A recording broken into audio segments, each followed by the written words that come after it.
Great, good morning. My name is Scott Memhard, and I am a Ward One City Councilor and Chair of Budget and Finance Committee, and this is the first of our City of Gloucester budget review sessions. And this morning with me is Councilor Val Gilman at large, Councilor, what's your name again? Marjorie. Marjorie Grace, and your Ward Three. And if the rest of you could please introduce yourself so I can go around the room. Yeah, Jason Grow at large as well. I see Bob Bakari. Good morning, Bob. And going around the room here, please. Nicolette Parisi, Assistant Treasurer Collector. Welcome, Nicolette. Thank you. Catherine Splichty, Chief Administrative Officer. Carl McCorkle, CFO. Grace Boyer, City Clerk. Legislative aide, Lyons Jones. City Clerk Intern Henry Stevens. What an opportunity. What an interesting, and we, as I mentioned, Councilor Jason Grow is on with us, and we are awaiting Councilor Jeff Worthley, who's a member of the Budget and Finance Committee momentarily, and then Councilor Grow will be joining us right after a medical appointment. Councilor Tony Gross. Yeah, you said one. I'm not the first one to confuse the two. I used to do that all the time. So this morning, as the first session, we're going to be going through a number of city departments' budgets.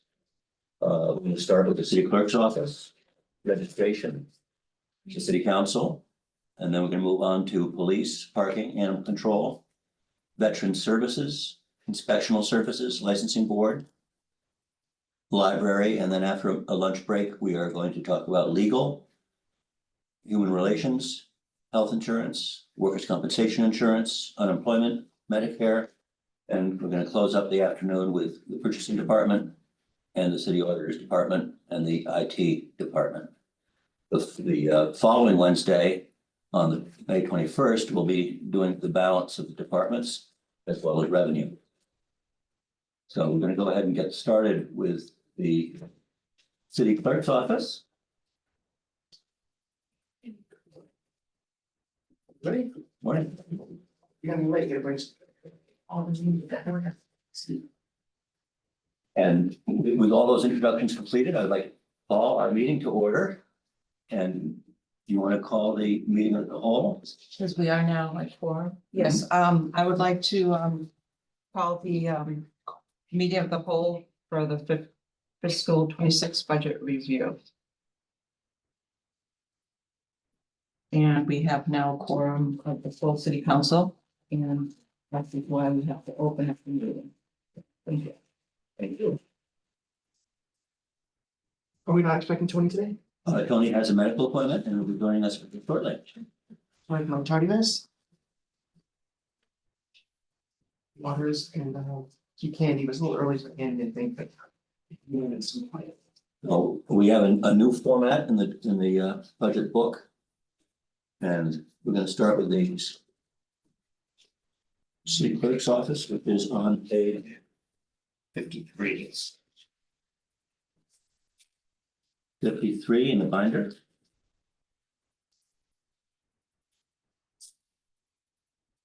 And Grace, would you like to step us through what we have for us?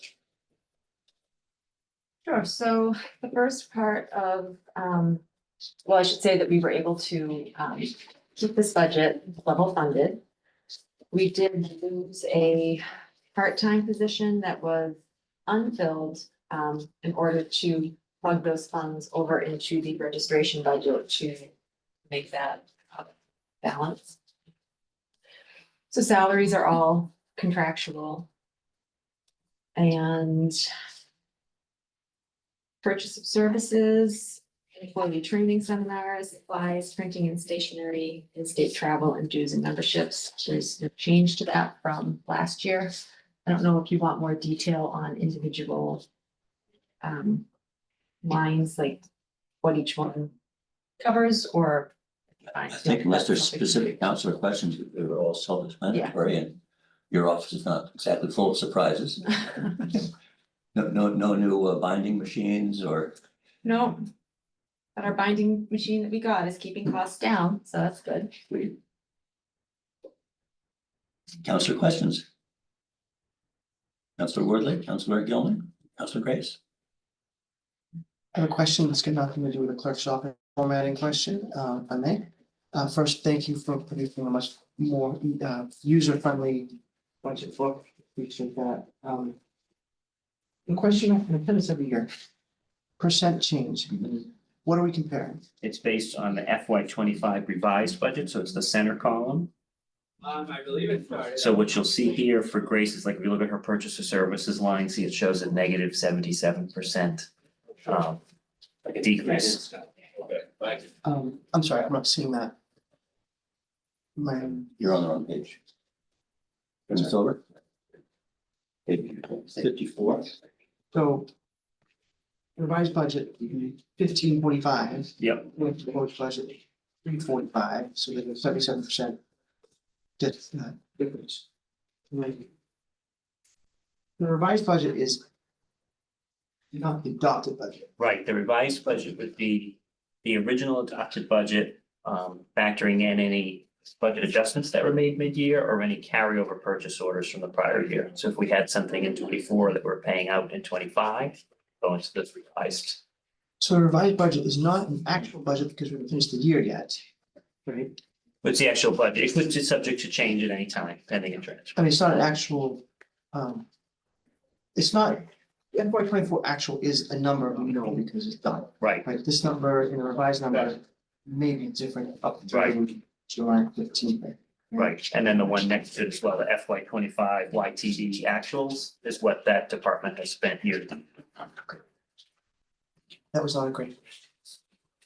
Thank you. I'd like to welcome Ward 2 Counselor Dylan Benson. Good evening. I mean, good morning. I meant to say good morning. Did everyone have their Wheaties this morning?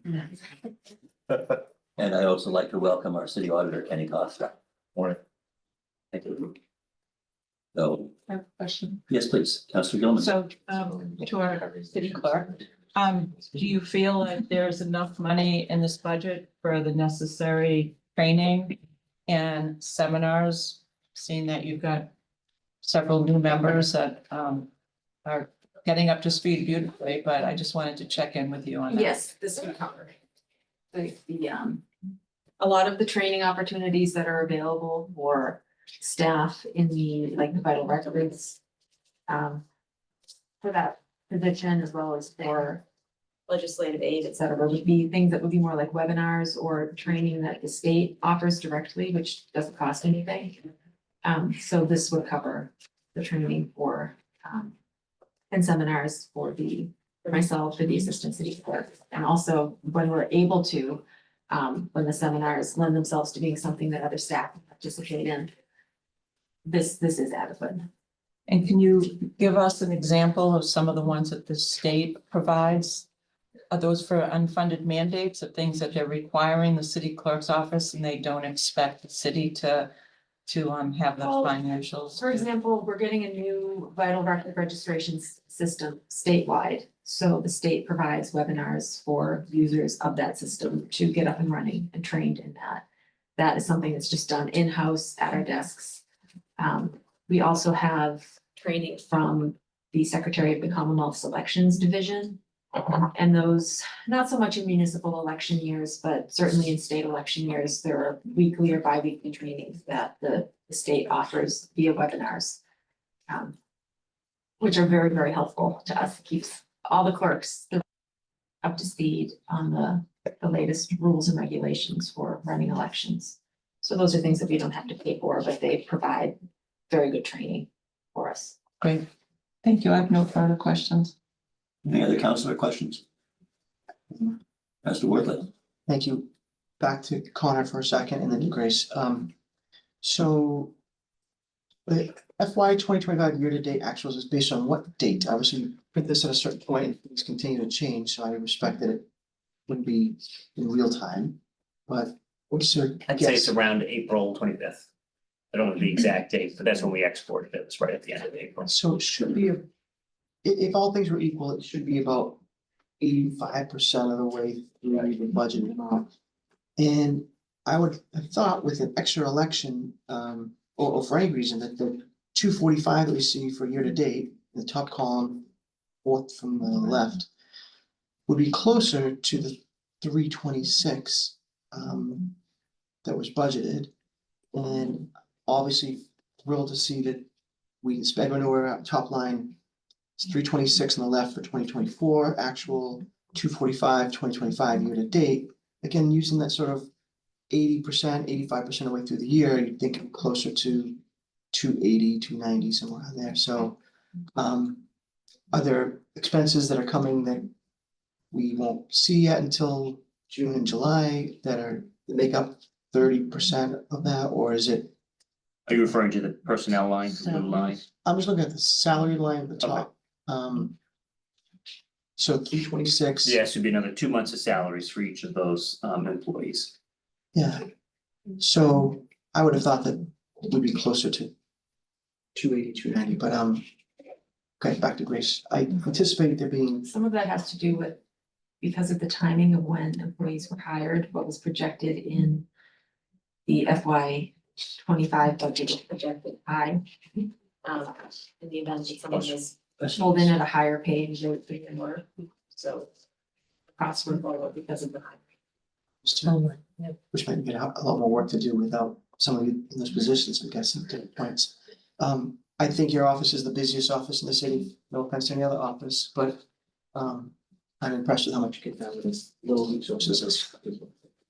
Do we anticipate no more than 2 elections this year? I'm hoping, right? Well, we're not on that yet, we're not on that line, item, Oh, so on that department yet, but. So salaries are separate Registration. from reg. Okay, Registration's on department. got it. Sorry. I don't have any further questions. Seeing none. I'll go ahead and make the committee recommendation. Budget and Finance recommends that City Council approve the fiscal year 2026 appropriations for the City Clerk's Office as follows. Personal services, $335,076. Ordinary maintenance, $6,905. For a departmental total for City Clerk of $341,981. And I so move. Second, Motion is made and seconded. Any further discussion? Seeing none, all those in favor? Aye. Any opposed? Motion passes 2 in favor, 0 opposed, 1 absent on Budget and Finance. And then we would move on to the next department in the City Clerk's office, which is registration. And that relates to the issues you had about elections. And that's on the next page, page 55. What's the budget for?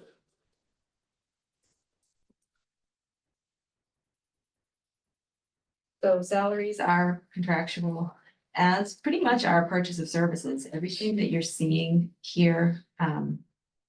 The maintenance for tabulators, the software licensing, et cetera, those are all fees that are charged for the different equipment that we have for running elections.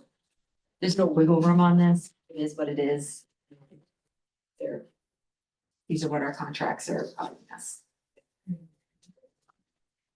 And to your question, Councilor Worthley, about elections, I'm anticipating no more than 2. If there's no preliminary, then we would have 1. You never know what will come at the city though, because of the ways that elections can happen. There is always a potential for a special election, but I'm anticipating no more than 2. me as well. And that's why the 2025 revised and adopted budget is higher, it seems, than expected because of the extra elections. This is where we would see that. Changes. Any other councilor questions? I have a question, if that's okay. Absolutely. Looking at election poll workers for 2 elections in FY 26, 29,000, is that like the daily, that in combining the daily rates of all the poll workers? Yes. And how much do they get paid, like on average? If you're looking at how many do you usually have, and it probably varies, correct? Well, we have a warden, a clerk, and a constable. Mhm. And we have at least 4 full-time inspectors. Okay, And constables make. I don't know, I don't have it memorized, but 225-ish. okay, Clerks make 200, I believe, and inspectors make 150. maybe, Okay. or- Okay. Thank you. Are there some volunteer positions or they're all paid? If they're assisting. The only volunteer positions that we have on election day would be when people come in to maybe cover lunches, like the League of Women Voters. They've come in and covered lunch breaks, or for the dual precincts, they will help direct voters to which precinct they should be voting in. But essentially at the precincts themselves, the positions are paid. Your police details are covered here or no? They were built into the budget. Next page, 56. Great, thank you. Yes, lines. Jason has his hand up. Councilor Grow. Thank you. I'll just raise my hand when I have, otherwise I'll try to keep my mouth shut. Grace, do we have a pretty close estimate on what the final cost of the referendum election was this year in adding an extra election to the cycle? I don't have the final numbers, but it was about what that estimate was, because we built that 36,000. 30. Yeah, between 30 and 36. All right, thank you. Scott, Councilor Gilman. thank you. So when you were answering the questions on the city clerk, you said that we eliminated the part-time and moved it into registration. Could you explain just for the public and a reminder of why that was done? We were asked to create a present a level funded budget. So the position that I had open in my office was for a part-time position. For various reasons, it just didn't get filled. So I did have money that was budgeted for like future years, presumably like it was a permanent position in my office. That I used the funds that was about $20,000, used those funds to plug into some of these election expenses. We purchased new voting machines, voting tabulators a couple of years ago, and some of those costs for maintenance and service on those were covered in the purchase price for 2 years, and then the other maintenance costs kick in, so many years down the road, and we were at that point. So we had expenses in the registration budget that were not reflected in the previous year's budget. And needed to be filled in, so. But this is a wise decision to have a standalone for registration, right? Because that is a moving, it's kind of like a moving target all the time. It's kind of a different thought process in Yeah, terms of what so the traditional city clerk's office does and what the registration. part. registration is hard to budget for because it changes yearly, it changes based on what our contracts are. Yeah, And for state elections, the state pays for our ballots, they pay for machine programming. We're on the hook for that for municipal elections. So you might see a lower election budget one year and a higher election budget for a municipal year because we have to pay the cost of all of that. okay, thank you, that's helpful.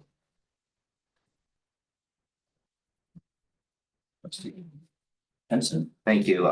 So just to clarify what you were just saying, so you're saying like during, say, a state or a presidential election, you're gonna see a lower cost versus a higher cost, say, this coming November is gonna be higher versus say next year when we have the midterm elections, is that what you're saying? Okay. Because we're covering the costs for our ballots. And the state covers the cost of ballots for presidential and Yep. statewide elections. Thank you. Any other councilor questions? Okay. Budget and Finance would recommend that the city council approve the fiscal year 2026 appropriations for registration as follows. Personal services, $77,918.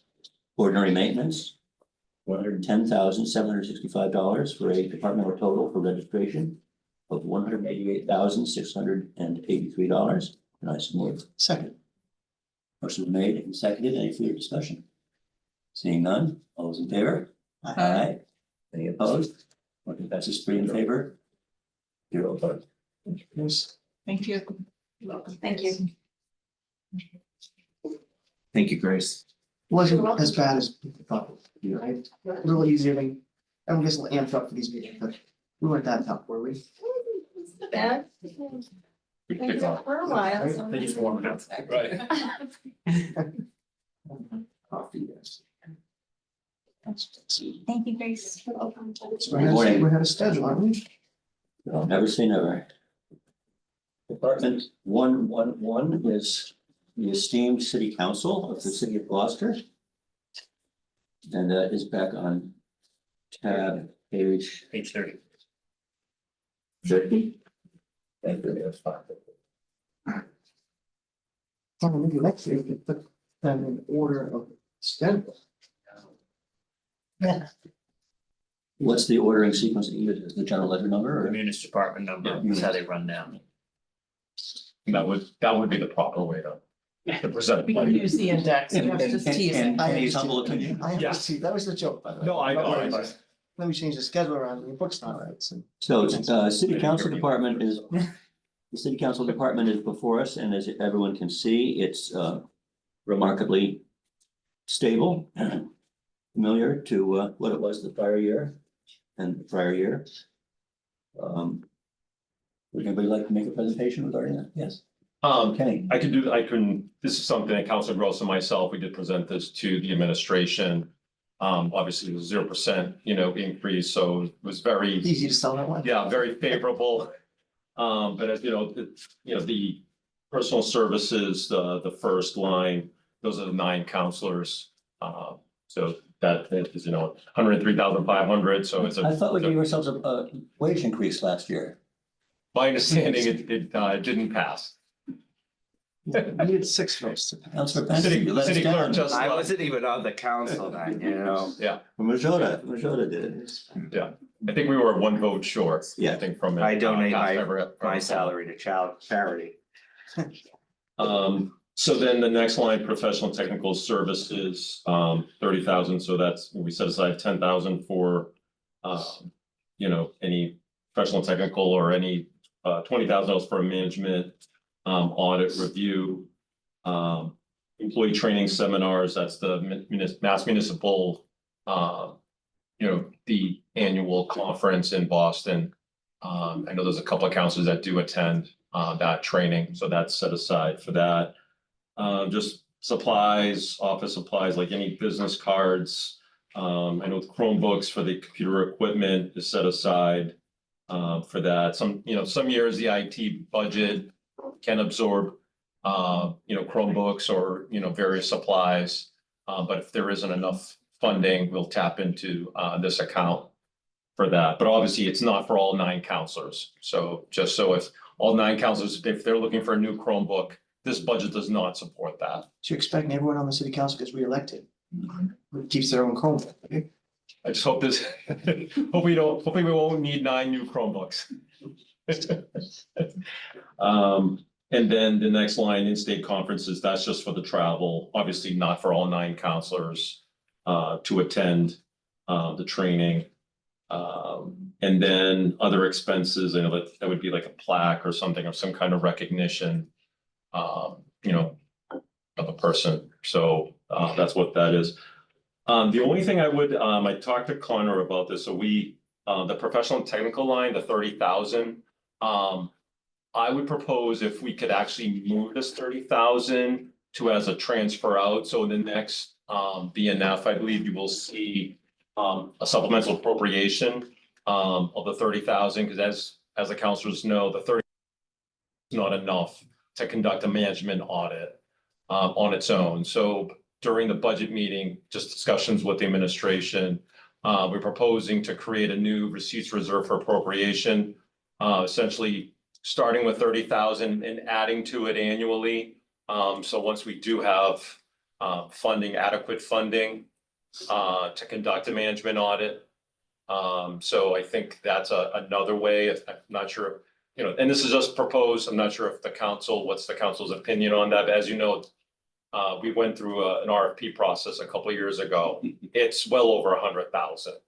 It was then. Yeah, and I can only imagine it probably costs more now, So I think that's another way to, approach conducting the management audit.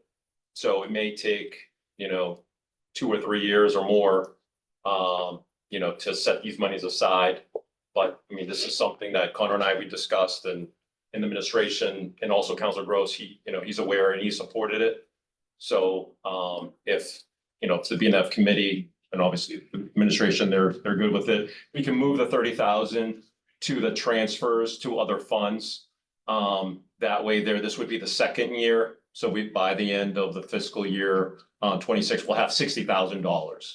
But it's gonna take, sorry, if you know, Please, but it's gonna that's- take several years for it to actually be enough for an audit. It could be, you're saying 4, or maybe even if the cost goes up 4 years from now, it could be another 2 years. So it Yeah. just seems, what have we used the 30,000 before in the past for? Snow and ice. Remind me, okay. Snow and ice deficit. So Okay.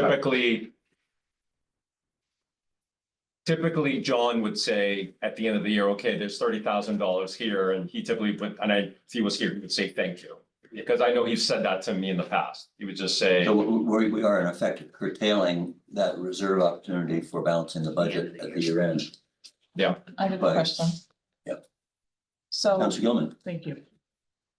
So the 30,000 in that line item of professional and technical services includes 10,000 for professional and technical services and then 20,000 for proposed management audit review. Yep. So wouldn't it be the 20,000 that would be rolled into that to transfer to the other funds that the city administration would? yep.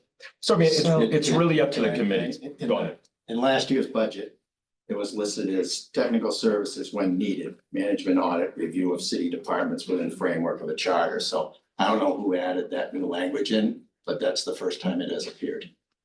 Yeah, and just so So I that, don't think it really belongs there. I mean, a distinction between the two, I mean, I think the $10,000 was set aside if, for example, any legal services were needed, like additional legal services was needed in the past. I think, but I mean, it's really up to the committee if you want to leave, we can leave 10.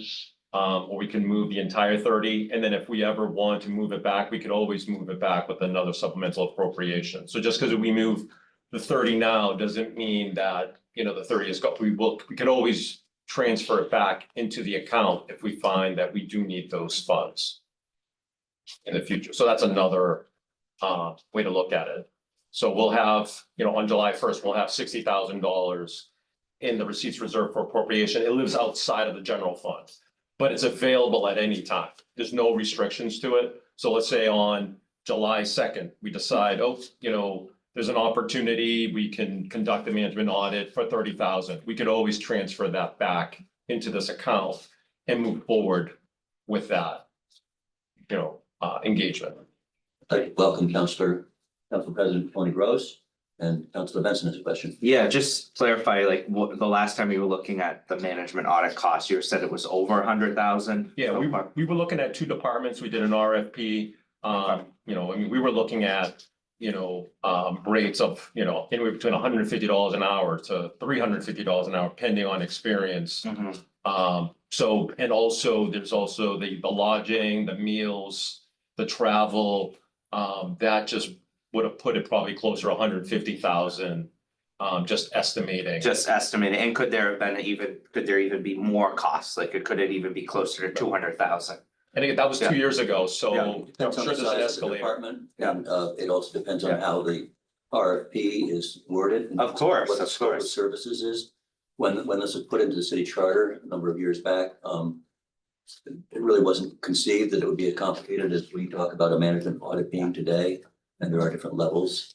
Yeah, no, I understand that, and I think there's an audit every 2 years, it's called elections, when people can make decisions on that. No, but I do respect other viewpoints on this, but that's just my stand. Yes. So, go ahead, can you speak?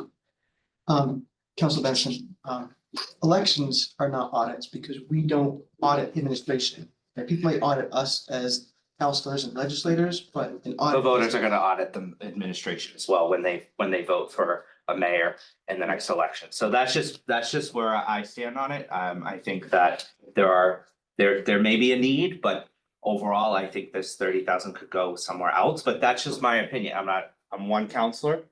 And I'm not gonna get into a debate here, but I just wanted to stand, This will be debated at, and that's reserve correct, amount is gonna yep, be debated at council level. and that's correct. Yep. Thank you, Council So- President. Councillor Gilman? So I've got just a little bit of institutional knowledge that I just wanted to mention about that $10,000 number. The $10,000 number was important at a time where we were feeling that there might need to be legal consultation outside of our current legal department. So it was there as kind of a placeholder in case we needed to get some advice that we didn't feel comfortable, because we are very fortunate that we have a shared attorney with the city, but sometimes what a city council might need to investigate is something that it's a little bit unusual for that to be happening. So we created that as a placeholder in case we needed to do that, right? So I just wanted to make sure that we all understood that institutional knowledge right now, of why we did that back when we did. And then think that maybe part of that should stay without being that transfer number, just because you just don't know. Yeah. Do you know what I You mean? lose it every year if you don't reserve it. Okay, Right, so that's why I was just saying if we could transfer the entire 30, and then during the year, if we find that we do need some of those funds, we could always transfer it back. okay, So it's just moving it from one account to another. Correct. You just withdraw it when you need it. Yeah, it's just like moving from a savings account to another savings account, Okay. like in the banking side of, if that, Okay. if The that helps. opportunity is for it to accumulate, whereas during the regular budget, it would simply Go to snow and ice. go Yeah. to snow and ice. Correct. okay. So to Tony's point, that is And something that we will we be could, debating this at council level, because that has to be approved by council to create this reserve account. okay, I'm comfortable with that. Thank you. I Yeah. just wanted to mention that though. And the only other thing I just wanted to, so this is a management audit, so obviously it's much more, much more detailed. The only thing I would offer, and we've discussed this in the past, rather than an audit, perhaps a review. If we find the need that we do need an audit, if additional services are needed, then we can pursue that. I mean, every couple of years, I know the outside auditors, they do a review of a city department. And that's typically, Tony Roselli, he'll say to me, let's go, do a review, let's say the harbor master's office or inspectional services or the building department. And if we need to dig further, but he would let us know, he would do the review and he'll know whether if we need to dig deeper into the department. So it's just something to think about in the future, because reviews, they're not as expensive, they're not as costly as an audit. Are they impactful? Yes, The Yeah. harbor masters was very impactful. Right. That was a review. It wasn't a full audit. So so it's just something It was to not to conducted by- consider city council, it if you want to save money. Councillor Worthy? Thank you. did cost $55,000 though, 8 years ago And it's a small department. for this department. So I look forward to the conversation about a reserve account for aggregating money that we don't have to get back every year because we can spend it when that happens. I just want to state that we all know that the charter does require that we audit every department once every 8 years. As I see it, we have about 24 departments, so every 3 years. And so as we're talking about every 3 years, every 4 years, we'll have enough money to audit a department. We need to do that every 3 years. We need to have that kind of money. So it's one low if audits are important. I'm not saying that I'm trying to prioritize auditing, I'm just saying it's just a token number if we know that a small department, I think it was legal and personnel that you were looking at auditing 5 years ago, if that was 150,000, then, Per department, yeah. right, and that, per department, so 300,000 for those two departments. There's no way that in 3 or 4 years, we're gonna be able to then start catching up on doing the number of audits that are necessary by the charter. You're not gonna change the charter today or anytime soon, but I just think we have a reality check that it's not close to what's needed. And so, just for future reference, I just like to say, if that's important, then we need to to put our money where our mouths are and fund it. And I don't mean that as councilors or the mayor, as a city, we should just say, if this is important, 30,000 a year to aggregate that to maybe have enough money to audit one department in 3 or 4 years is not in keeping with the charter, so. But that said, it is what it is. Is it the expectation that the 30,000 that's in the FY 25 budget would potentially be moved out before this fiscal year is over? I think that was already addressed, but Yeah, I submitted that in for the next mayor's report. Yeah, and the only thing I just wanted to also remind all the counselors, through the chair, this is much different than a financial audit. So financial audit, that's conducted annually. And, each year, time allows, they do a review of a department. And that's very different than this. This is a management audit, not a financial audit. And our financial audits are done precisely. Thank you. My last question on that is, about a year ago, the mayor publicly called for an audit of the harbor master's office. Is that seen here? Is it in the harbor master's budget? Is it not? Still not a priority? The plan was to have it come out of the ARPA grant. Okay, I believe there is still money set aside in that to verify. okay. Thanks. I don't know if the urgency is out there for that. I know, I was surprised he called it after the staff was gone. Things change. any other questions? Councilor Nord? Oh, Councilor Grow, there you are over our shoulder. Here I am. I just wanted to make a correction if I could to Councilor Worthley's comments on the audit.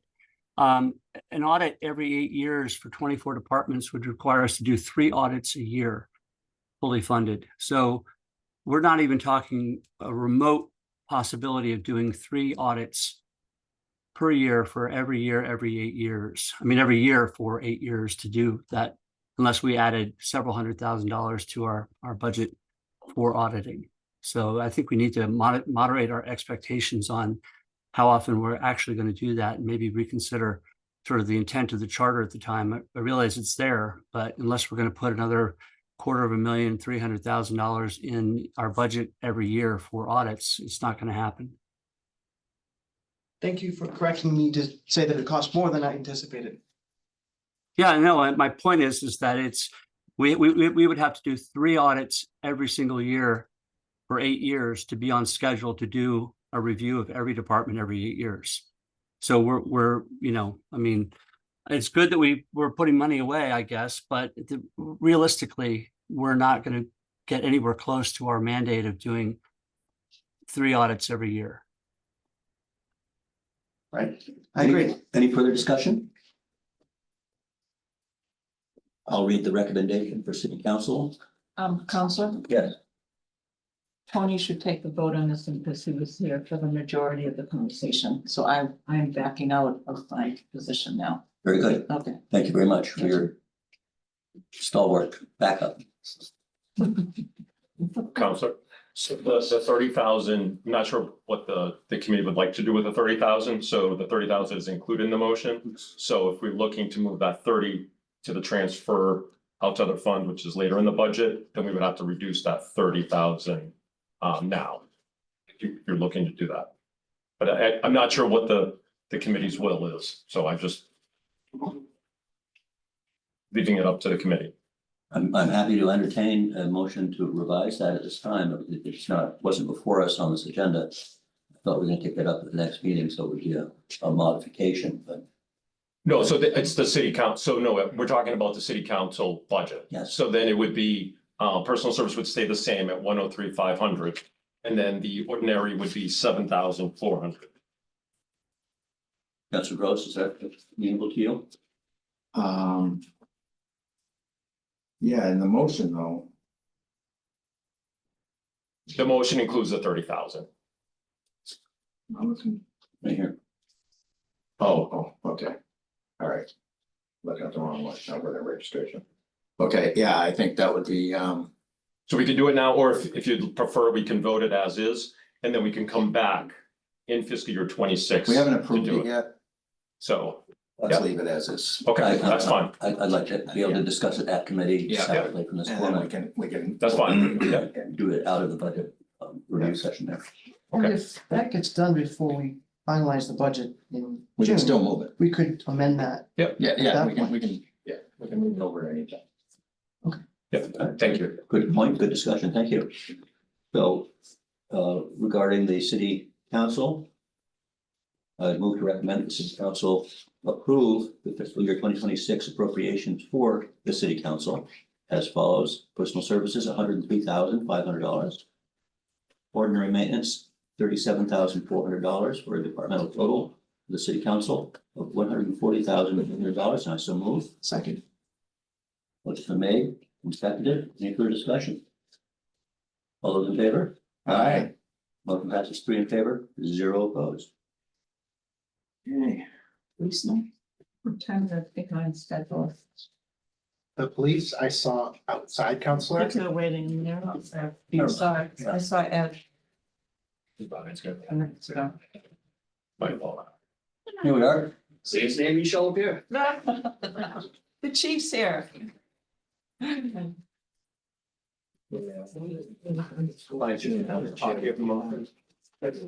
have three. That's okay. No, I'm good. The police department No, I'm good. I'm budget starts at page 61. But you know, this Starts at page 61 in the budget book. is the room today, huh? Yeah. Yeah. We're on the hot seat for you. Morning, counselors, yes, and you're doing another day that my allergies are absolutely the worst. All the clarity and I drove this morning. Yeah, we're taking double. A little bit of pollen. So if I go into a sneezing fit, I apologize in advance. And I was up at, you had an O'Malley school recently, and you said every year you almost forget that, or you hope that it's not gonna happen again. Yeah. You get caught off guard and makes you know. My allergies didn't start till I was in my thirties, so I assume they'll end at some point too, you know. At some point. I love the whisper. Yeah, at some point they will, that's for sure. So, welcome, police department, Chief. And the budget book has your department starting on page 61. The details starting on 62 and 63 and 3.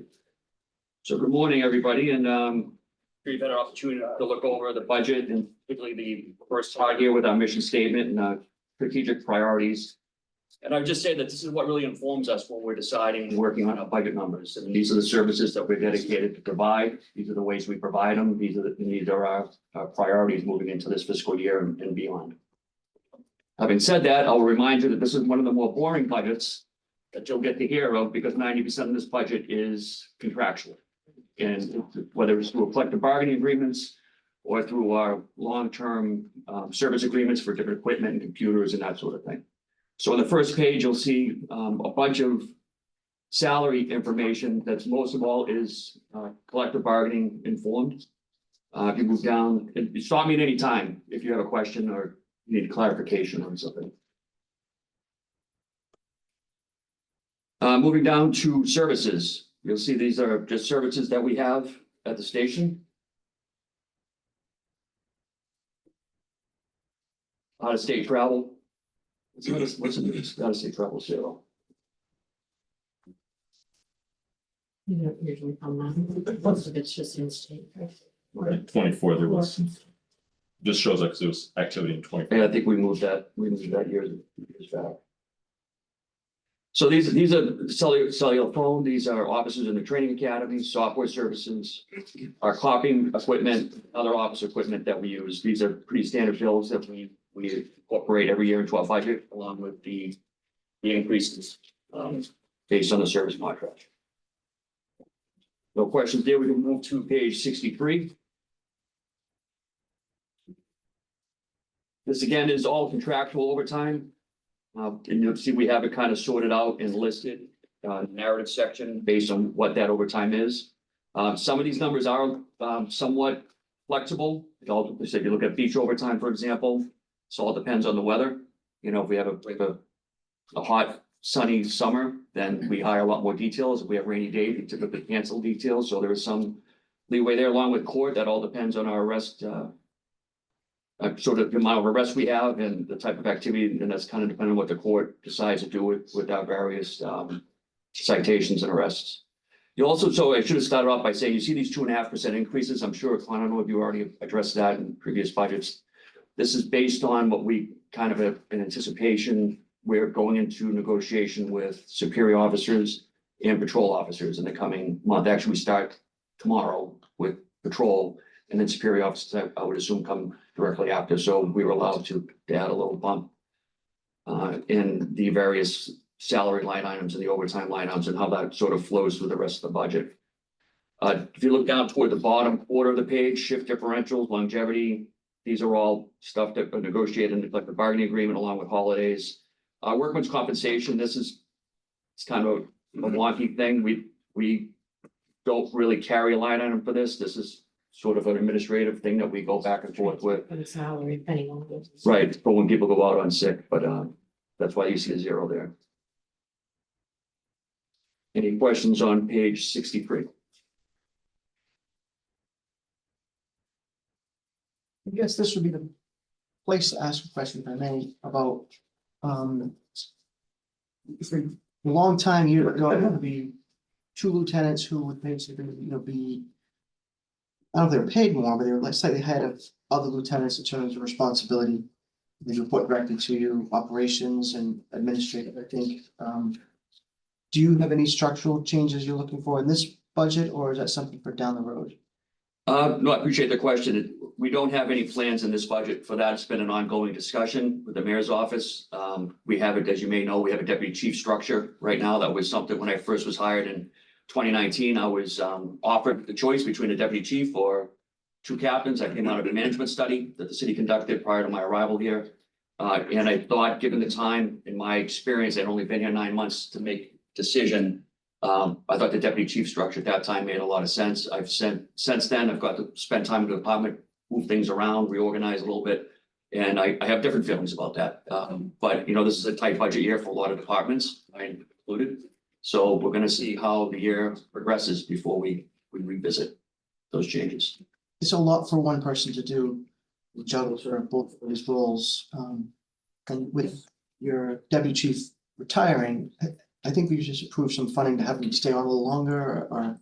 He's in a part-time role right now until the end of June, till the end of the fiscal year. And so as of July, that position's gone.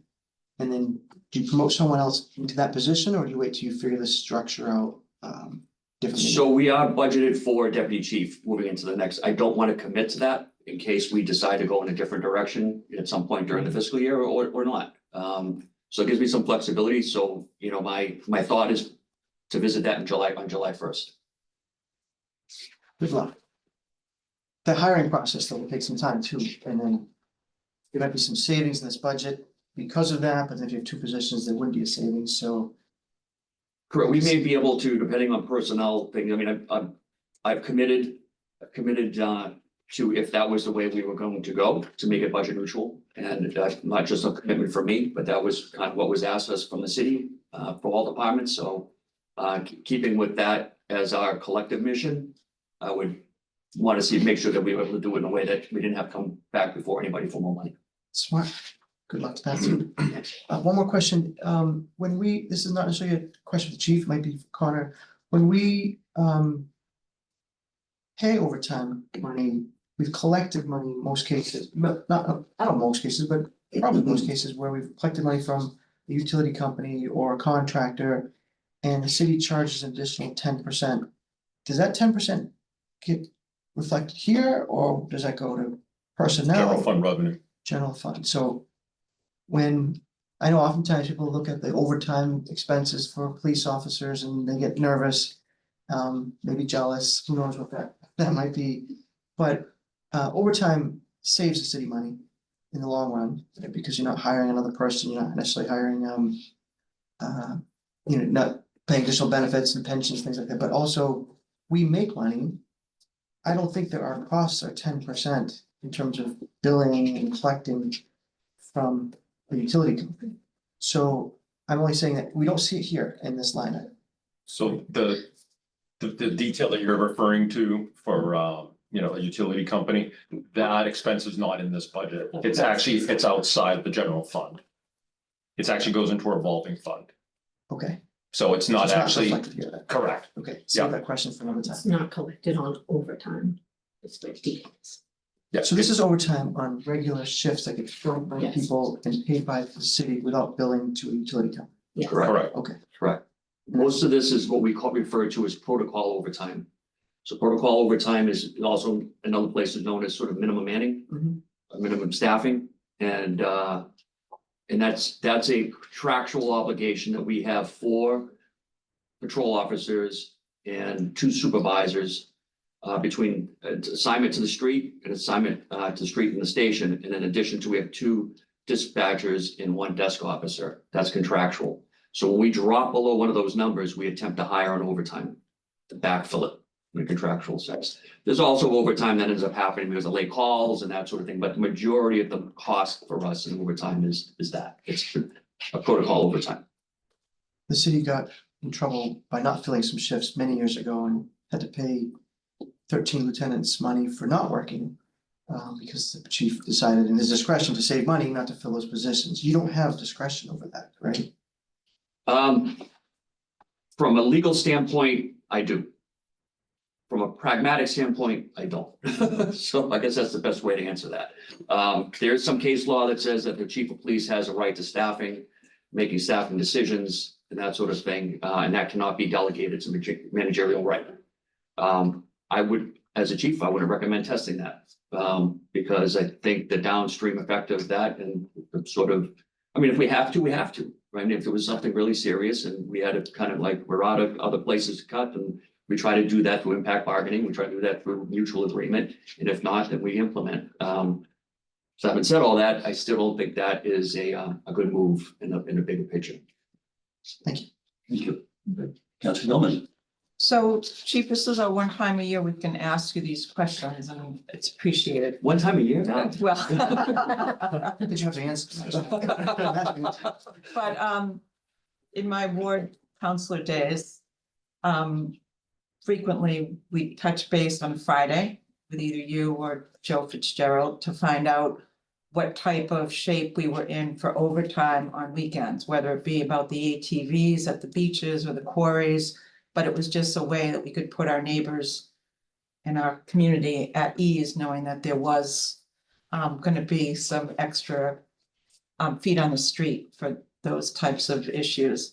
How successful are we these days when we make a call out on a Friday to check with officers' availability for a nice, beautiful sunny day when we have way too many events in the city to try to get some extra feet on the street from an overtime standpoint? So our holdover rate has gone down significantly, meaning that officers are taking the overtime voluntarily and not waiting to be held over. I would suspect anecdotally that comes from the idea that we've hired a bunch of new officers who are, you know, I don't know their personal financial status, but I know when I was a new officer, I worked everything because we're at step 1, you're making less money, you're trying to make up the money you weren't able to make when you were in the academy. We pay our officers to go to the academy, but they're not eligible for overtime or details or any extra money. And it's cost, additional cost. So typically younger officers, I gotta be careful how I say this because there's been some anomalies with this, but typically younger officers are motivated to take those types of shifts and to work the stuff. Some of the older officers are too, because that's just the way that they kind of came up through this world and they still hustle and want to work and be out there. So I'm optimistic about this. Okay, so it's better now than it was 3 or 4 years ago. Yes. Okay. Yeah. That's good to know. Yeah, and I will tell you that this trend is what I'm hearing, not just here in Gloucester. I mean, I've heard the way it was before, people weren't putting in for these jobs. Now more people are coming and putting in for the police and fire jobs than were before. And I think this trend is reversing, and the same thing going with the overtime work. And may I ask a follow-up question? Thank you, yes. So are we still required to have 2 ATVs together when we have ATVs in service, just from a protection and per contract? And if that's the case, what's the minimum time that those 2 officers have to get paid for if they were to work overtime on ATVs? So minimum overtime is 4 hours for calling somebody in, 4 hours. We typically split those ATVs, depending on what the weather looks like, we'll split them into 4-hour blocks. Okay. So sometimes somebody wants to come in for 4, that you may want to come in and work 4 hours, but want to go to the beach later on in the afternoon, and maybe it works. Someone wants to be in the beach in the morning, work and later in the afternoon. So we try to break them up into 4-hour blocks, and if someone wants the 8, we give them the 8. We do like to keep them, there's no requirement that they're two ATVs. You know, if an officer were to encounter a group of people or kids or something where they wanted to take action, they want to take some type of enforcement action, as we all know, it would be difficult to get back up there quickly. So that's the kind of the reasoning behind the two ATVs, but there's no requirement for it. Okay, thank you. Appreciate it. Sure. Any other council questions? Council Benson? A couple questions, just circling back to the overtime you're talking, like, just so I can understand, how long are officers working, like, when you're talking about overtime, they're not, what's the limit, like, so we're not having officers working 30, 40 hours straight? Could you elaborate on that? And then I just have another question on security detail after that, but Sure. thank you for coming and all the work that you do. And Thank you. you're responsive throughout the year, I must say, so when I ask questions, but jokes aside, so. So Yeah. thank you for that. I would just say that officers aren't allowed to work more than 16 hours or double shift within a 24-hour period. Right? Okay. There are exceptions to every rule. Yeah. So there are emergency exceptions. There are exceptions sometimes if we can't get someone to backfill and we have someone that, a supervisor is going to work inside. They're not on the street. We may make an exception to that rule, the staff, and to avoid a holdover. Exceptions to the rule, of course, involve any type of emergency situation where we put that aside. But as a rule of thumb in our policy around overtime and details, they're not allowed to work more than 16 hours in a 24-hour period. I think it might just increase that to like 18 or something, but generally Okay, it's 16, 18. There's a rule in our policy that does not allow that without permission from me. okay, good to know, because exhaustion can add all sorts of things in it, and you know, and I know you know that. Driving into telephone poles Yep. because they fell asleep at the wheel. Yep. And that's happened. And I respect that, Not here. and I know that, no, I know not, and I know you're well aware of that with all the experience that you bring to this role. Regarding Fiesta Security Detail, I see 45,260. Could you just, so does that include like us paying also officers that may be coming from Rockport, state police? Like, how does that, if you could just speak in Sure. total of like what that is? And are we paying state police to come in as well? Because there's quite a show of force during that time and we need that, of course. But if you could speak to that. So this does not go to other outside agencies Okay. as of right now. We don't have a avenue to pay, something I could talk to Kenny about at some point, but we don't have an avenue to pay details from this line item. Okay, So if we were to hire outside agencies, we can't hire them on an overtime basis. They're not working for us. They're not getting paid overtime. They'd be coming to work in detail. It's Okay. not really an avenue for us to pay a detail rate. We're trying to do something a little different this year with the committee. okay, Because they've always given us, I think, $5,000 for this bill. And if we could, basically we're negotiating with them to say, like, rather than giving us the 5,000, why don't you hire detail officers to work certain points that we're unable to fill? Because officers won't take their positions. sure. So we're trying to get a little creative this year. We'll see how it works out. In terms of state police, I know this isn't wood, but let's all pretend it is. So far, the state police have never charged us a penny for the Okay. support that they sent. Okay, Now, I sent out a request yesterday for their support, and their support is significant. it is.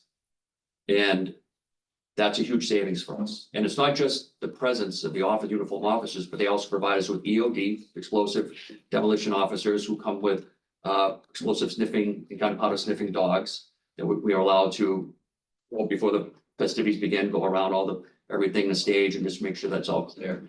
It provides marine assets, which is a huge expense to them, and they've always done it. Now, there's a new colonel.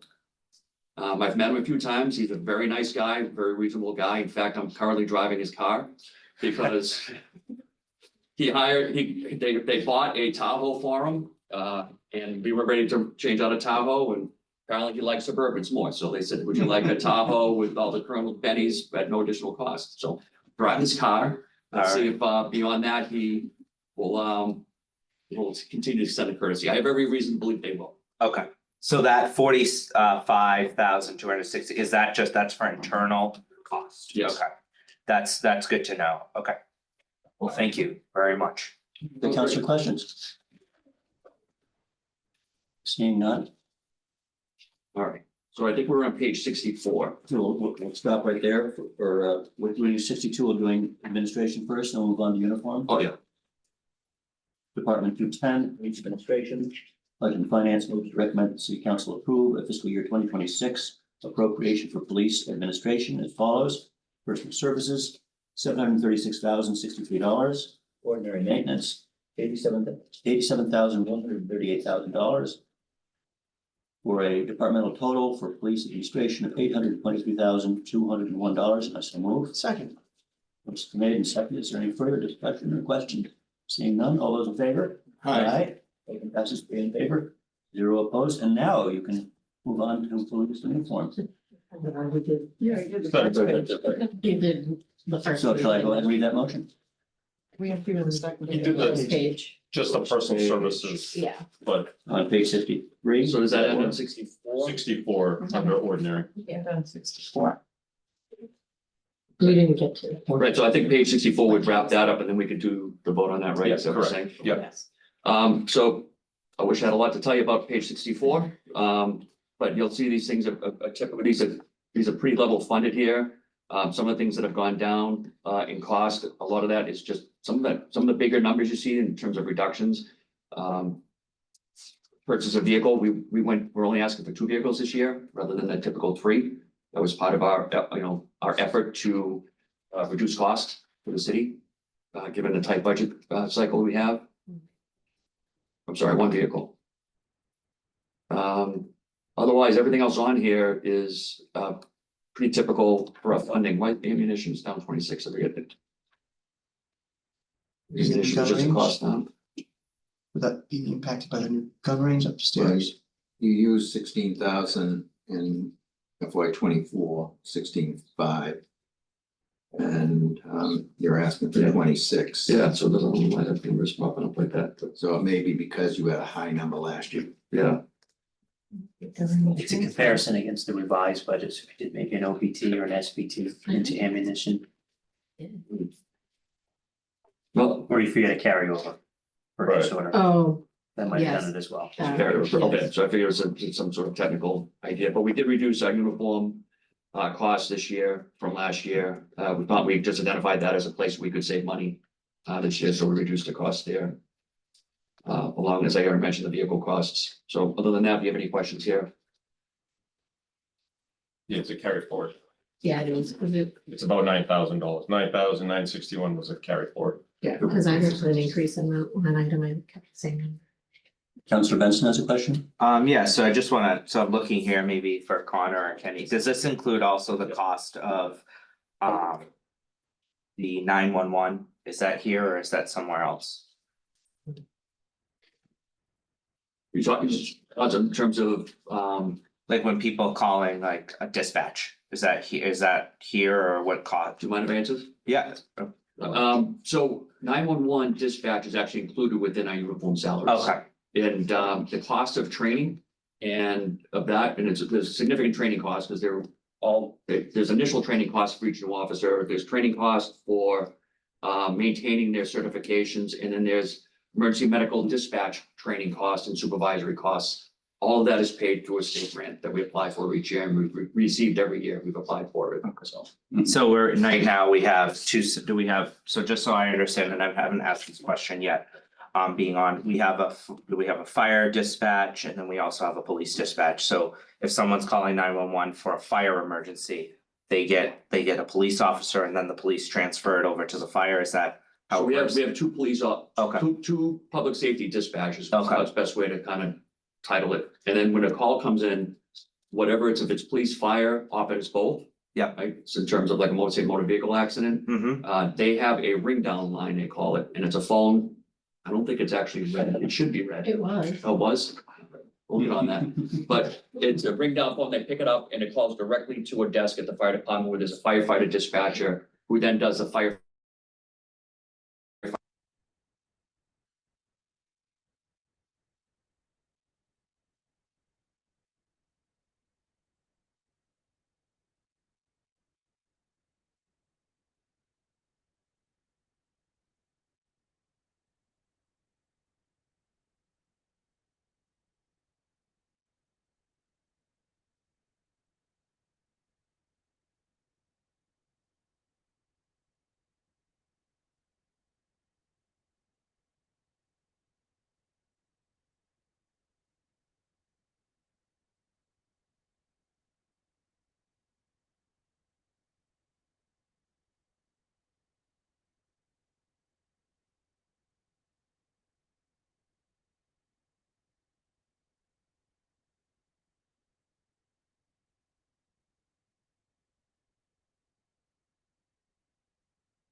And yeah, but thank you.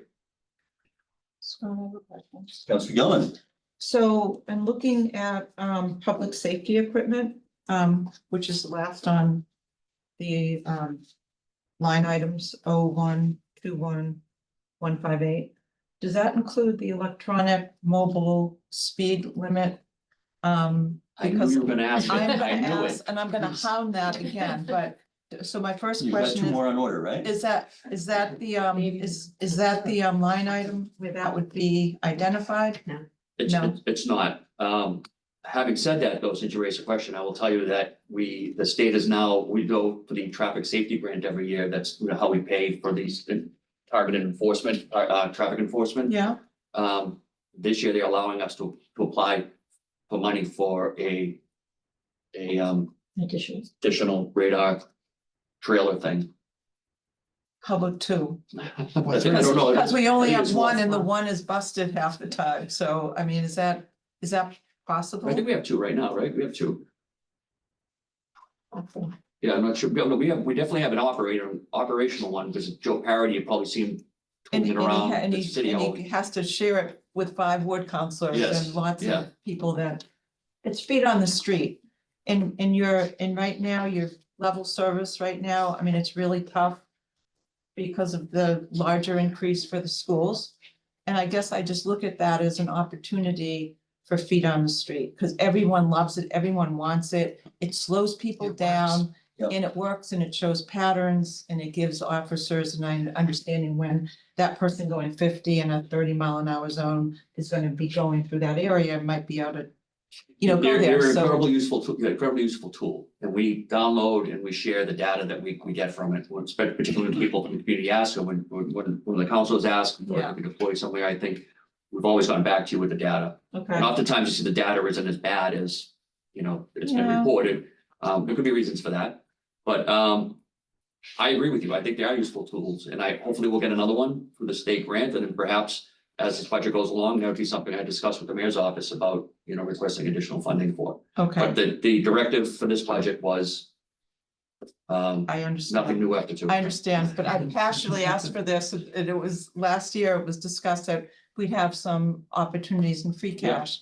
And I just have to say how important it is. They're very effective You know, communications tools. Yep. okay, that's it, because I know we have Counselor 20 Benson? minutes to get through a lot. Counselor- Yeah, no, just to elaborate, I mean, I've requested it and have gotten it already 2 times this year and it's been very effective. And I do also will say, is it deterring people when they see it? They're gonna actually slow down. So the data may not really be showing what's really actually happening if the sign wasn't there. With that, would there ever be a potential of getting, if their money is there, getting a sign where it's smaller, where it can fit on narrower streets, like say on a telephone pole? I've seen this in other communities, but if that's something to just think about, I'm sure you'll be Yeah, considering it it. is council, we've discussed it there at budget meetings. It's a bigger question, and not to act as if I'm putting this off on my colleague, Mike Hill, DPW. It is more of a DPW question, Yep. because I have no idea how you power those things and how they get attached or where they can be attached to. But I've seen them, when I was in Manchester, we added a few there. You have way too many in Manchester. Right. I mean, Wasn't my idea. 20 miles an hour was my idea on Pine Street either. But that was what the community wanted, and it came up at the town meeting, and so they put them in. So there could be a little bit of overkill with those things. Sure, there's a sweet spot up there somewhere. thank you. Counselor Worthley. I'd like to double down, Councilor Gilman. I appreciate you advocating for every year. It works. And I just want to be thoughtful on where is that discussion supposed to happen for us in administration? Obviously, it's not necessarily your line item budget. Is that DPW? Is that, like, where would that conversation be about essentially any funds for service? I think we all agree makes a difference. Where would, Kenny, I'll look to you, like, where would that, an expense for a line item to say, we want to get 3 or 4 of these Are you talking mobile or permanent? mobile? Then that would be the minimum. Between. And it sounds like they're, Mobile would be for us, because that's an easy, they come ready to, plug and play. The fixed ones would probably be a joint conversation with me sharing our information where these should, kind of helping being part of the conversation where they should go. And then Mike Hill explained to me why they can't go there or they can't go there because I have no clue. But, and I think, so it would have to, it would be the two of us, but then I think it would have to come in, the funding source has to be identified. So I just want to say, and since this is your first time through this process, this has come up every year since I've been on. I think before I got on, Alan's been pushing for this. And it feels like, as strong as advocacy has been from the council led by Councilor Gilman, it's a great conversation for some other place, some other day, it kind of gets lost in, it's not on our agenda today, right? It's not what we're focused on today, and then it doesn't happen. And I don't know if we could just elevate that conversation to where, when, how. And I think there'd be a lot of support for the city council. I think they're $5,000 each, so I understand. They're probably more. The last time, Mayor Verger and I looked at them at the MMA conference, I think they were about 8,000 or 9,000. But they were really sexy ones. They were really cool. I know what we're gonna call it. I know what we're gonna name it. They were all the bells and whistles. It was really, they were really funny. But We're putting on the downhill side of Revere Street. But also, even if it's $10,000, it's cheaper than hiring a police officer to stand there all day. They're very effective, Right. and they're good for us, because we get a lot of good feedback from the community when we go Duly to noted. places. Okay, so you're hearing 5, 6, 7 years of conversation all in one. And I would just add, it's not just traffic control, it's city communications generally. I mean, we've used it at the beach. Yeah. Good Harbor to promote knowledge about the plovers and the beach reservation system and dogs on the beach. Yeah. And the message gets through, and as you say, they're highly in demand, and you just never leave them in one place long enough, because Right. they're very much appreciated, but. The thank you. message is I'll take clear that that back. all of us want this, and I'm just gonna add to Councilor Gilman's plea to do this regularly, but if we could actually have a meaningful conversation when, where, how, why, and how much, separately from this, I think that would be helpful. Lieutenant Natasha may have a current quote because he is applying for one in the grant for the next fiscal year. Awesome. I know Senator Well, that Carr would be to us. has access to some of this. He helps Essex out sometimes to get additional funds for their speed limit sign. So Essex is excellent. it's another opportunity. I get way too. You wanna many. revisit this budget, this line, this department? No, I've said enough. No, I think- I but I think think, it's I think we all get it. This is a We wanna win-win. find money and then revisit it, or are we gonna move on? We move on. So I think that's the end of the next chapter. Yeah, so I'll go ahead and read the motion for police uniform, which is Department 211. And Budget and Finance recommends that the city council approve the fiscal year 2026 appropriations for police uniform as follows. Yes. Personal services is $6,960,539. Ordinary maintenance, $222,405. Capital outlay, $99,151. For departmental total, police uniform, Department 211 of $7,282,095, and I so move. Second, Motion made, second, is there further discussion? it's only a 1.26% increase. Not that 1.2. Thank you. All those in favor? Aye. Motion passes 3 in favor, 0 opposed. How do you feel about criminal investigations, chief? Oh, sexy. Twice in a day. Don't quote me on that, please. So this is a quick one, Counselor. It's this is where we have to operate a detective bureau. We have 3 detectives, a detective sergeant and lieutenant. And then the following is just the other additional costs regarding the overtime, longevity, holidays. They get stipends for being detectives and some small money for supplies. Council questions? Motion for the D. If there are no further questions, I'll read the motion, which would be Budget and Finance recommends the city council approve the fiscal year 2026 appropriations for police criminal investigations as follows. Personal services, $595,741. Ordinary maintenance, $2,450 for a departmental total for police criminal investigations of $595,191, and I so move. 598. $598,191. Correct. Thank you. Motion made, seconded, any further discussion? Thank you, chief. All those in favor? Aye. Barbers. Barbers, Department 216, and it's on page 66. 6 of our budget book. So Council, you may know that we don't staff full-time police boat. We use it to respond in support of our mission and support of the harbor master and the Coast Guard when necessary. We have a number of boat officers, trained boat operators, I should say, scattered throughout all of our shifts. We also have a supervisor who oversees the maintenance and training. And this is the cost associated with that. This is a somewhat flexible item because it's very dependent on the weather, like the beaches are. And it's dependent on our experience over the summer. We've used that boat to assist the fire department twice since I've been here on boat fire and a house fire. So it all depends what happens. Councilor, questions? Councilor Just a Benson? basic question. It's used year round though, if there was an emergency in the winter. We keep it in with the exception of, I think there's a few weeks in the winter time that we take it for maintenance. Okay. Pull up the anchor for maintenance, and then when we do that, we notify the Coast Guard that our boat's out. Otherwise, it's always ready to respond. Okay, thank you.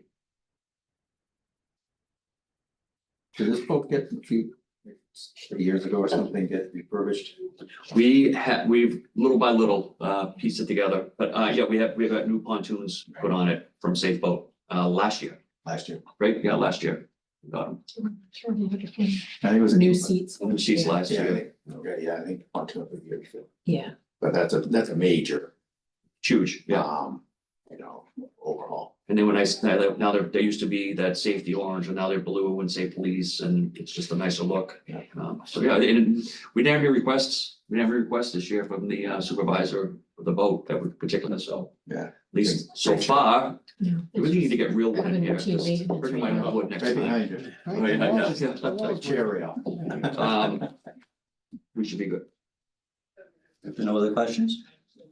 Police Harbors, Budget and Finance moves to recommend the City Council approve the fiscal year 2026 appropriations for police harbors as follows. Personal services, $34,500. Ordinary maintenance, $22,468. Right. Departmental total of police harbors of $56,968. I so move. Second. Motion made and seconded. Any further discussion? Seeing none, all those in favor? Aye. Aye. Any opposed? That's just 3 in favor, 0 opposed, and now we can park. So parking, our two unsung heroes of the Gloucester Police Department. You're here. Yes, Devin Dooley, out there every day, getting their pavement. This is just the cost of their contractual costs, the salaries, I believe they we negotiated their contract. That's not still negotiation out right now, right? Okay. And the associated collective bargaining costs associated with the two positions. Does this include that proposed, does this have a percentage increase in it, this final number on salaries? It has a percentage increase in it. We just don't know if it's the final one. Right, So there's okay. additional funding in the I mayor's understand. contingency. Yep. Yeah, so I just wanted to make sure it wasn't last year's numbers, which it didn't look like. Are this personnel separate from the police union contract negotiations? They have their own union, the two of them? Actually, Dave? Yeah. Okay. 50-50 chance of being right. So you're ready. You sound like you know what you're talking about. Yeah, clerical. Seeing no other councilor questions? One question, could you ask your officers that not to ticket us who have city hall parking stickers that are here today, because every year during budget process, I gotta give them. We have a parking pass. We for have you. passes. I didn't get Yeah. it, so thank you. And let- I'll run it out, thank you. You get a ticket, council, let me know. I don't know why I need to, any favors, Just check the timestamp.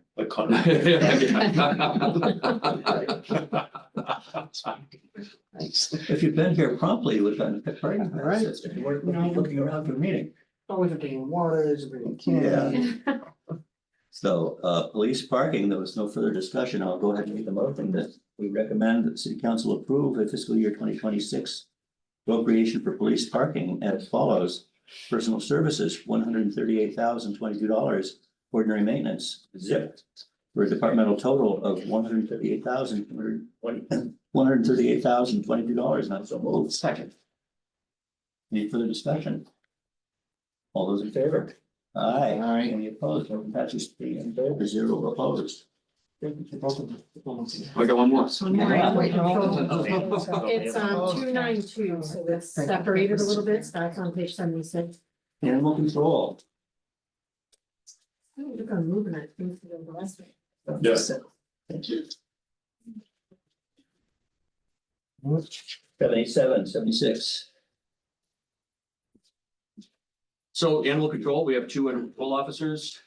They're very busy, particularly this time of year. They have a big part to play down in Good Harbor and the Glover protection plan and helping us manage all that in Thank you. addition to their other duties. But this is the contractual cost associated with providing that service.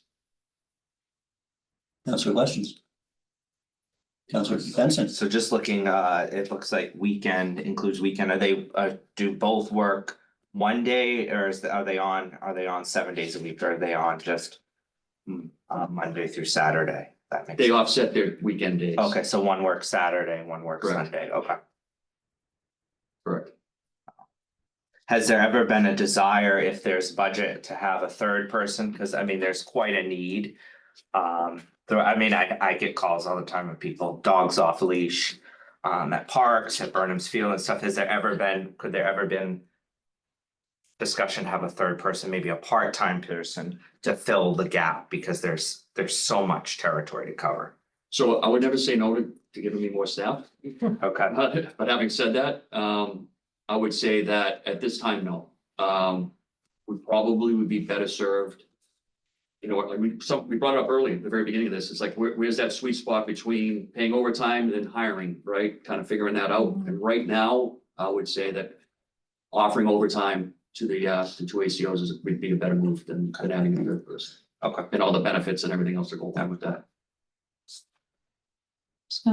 And can the regular police officer, if there is violations, could they enforce the law as well? Absolutely. Okay, I knew that, but I just want, for the record, I want folks to know that as well. There's some specialty stuff that Yeah. the animal control does around dog bites and quarantines Yeah. and that sort of stuff that officers aren't trained to do. They're specially trained to do that, but around enforcing city ordinance, absolutely. Councilor Gilman. So my wish list, living in the woods, not far from where you live. More education to people on your site about our ordinance on not feeding the gulls and not feeding turkeys, not feeding coyotes, because I still see patterns of that happening throughout not just my neighborhood, but through the city. And it's just a good reminder, because they're huge problems. And I think as soon as you Absolutely, do yeah. those little posts, then the mayor now is posting them on his site and we can all share them. And it's really important information. And my other thought is just a kind of a wish, and it doesn't really cost any money, but I'd love to see another cohabitating with coyotes workshop given at City Hall. Where you can get a freebie person from the Wildlife Foundation to come in and do some training like that. In the This past, those morning- were offered, those are sponsored by the Animal Advisory Committee. to Right, council. but whomever, but if you need an extra person helping you organize that, I'd be happy to, but it's huge. Today we had probably a 65-pound coyote just come walking right through our yard, and it's like, and all the dogs are barking and everybody's, oh my God, but they're kind of beautiful if you just understand that you're not leaving your garbage out, your trash is, but just helpful hints and. Yeah, no, I think that's a great idea, Council. I've, like you mentioned, we've helped organize those in the past. They're Yeah. usually well attended. Yeah. Unfortunately, they're usually well attended because something happens, then we organize it and then people are energized to go. So I believe in being proactive rather than reactive when it comes to something like that. So we'll look into it, see Awesome. what that might look like. We have been successful in keeping the window breaking birds in Rockport.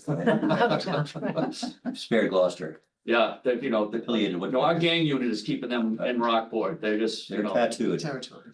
I mean, my first crime I had to investigate in Manchester was a seagull that stole someone's wallet off a Singing Beach, so I'm very well versed in seagull crime. For avian crime. Avian crime.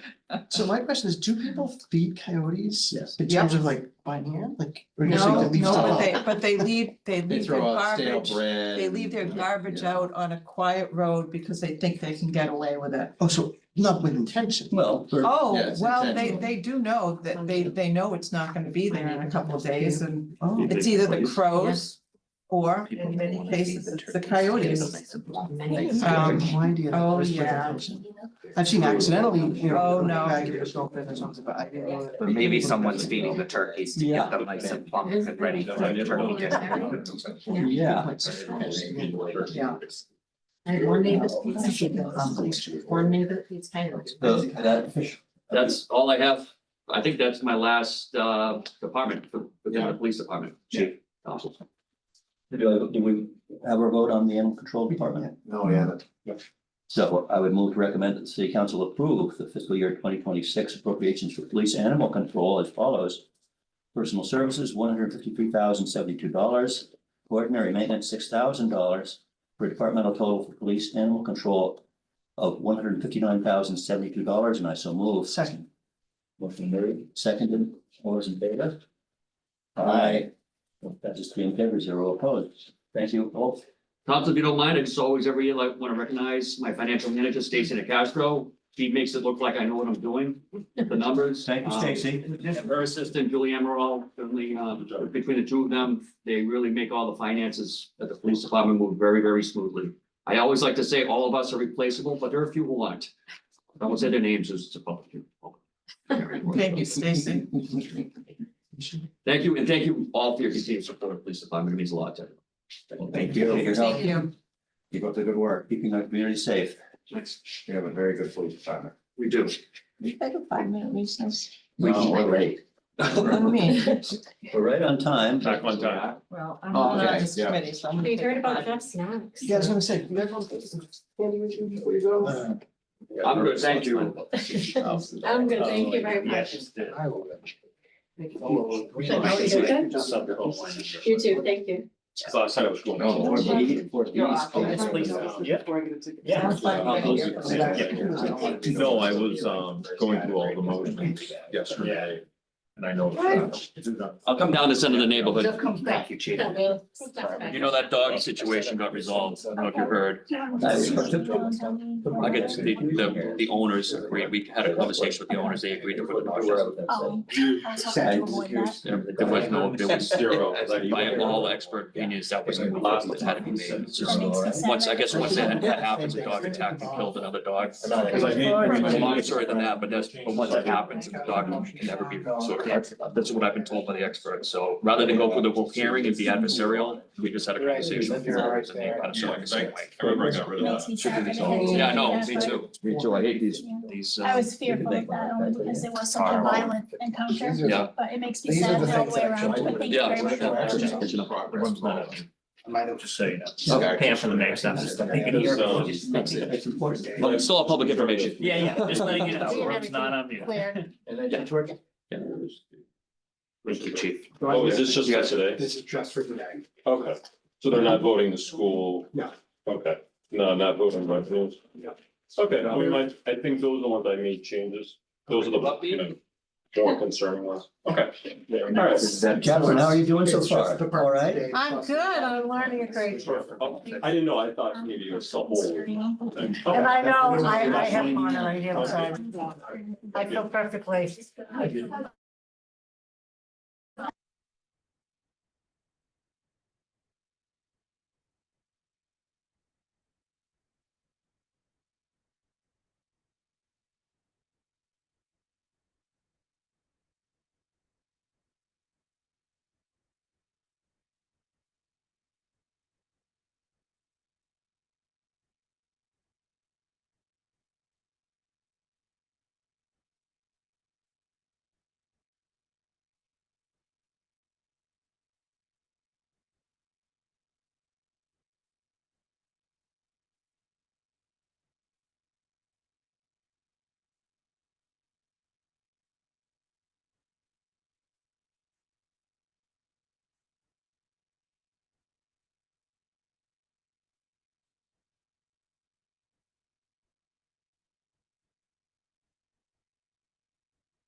$49. There is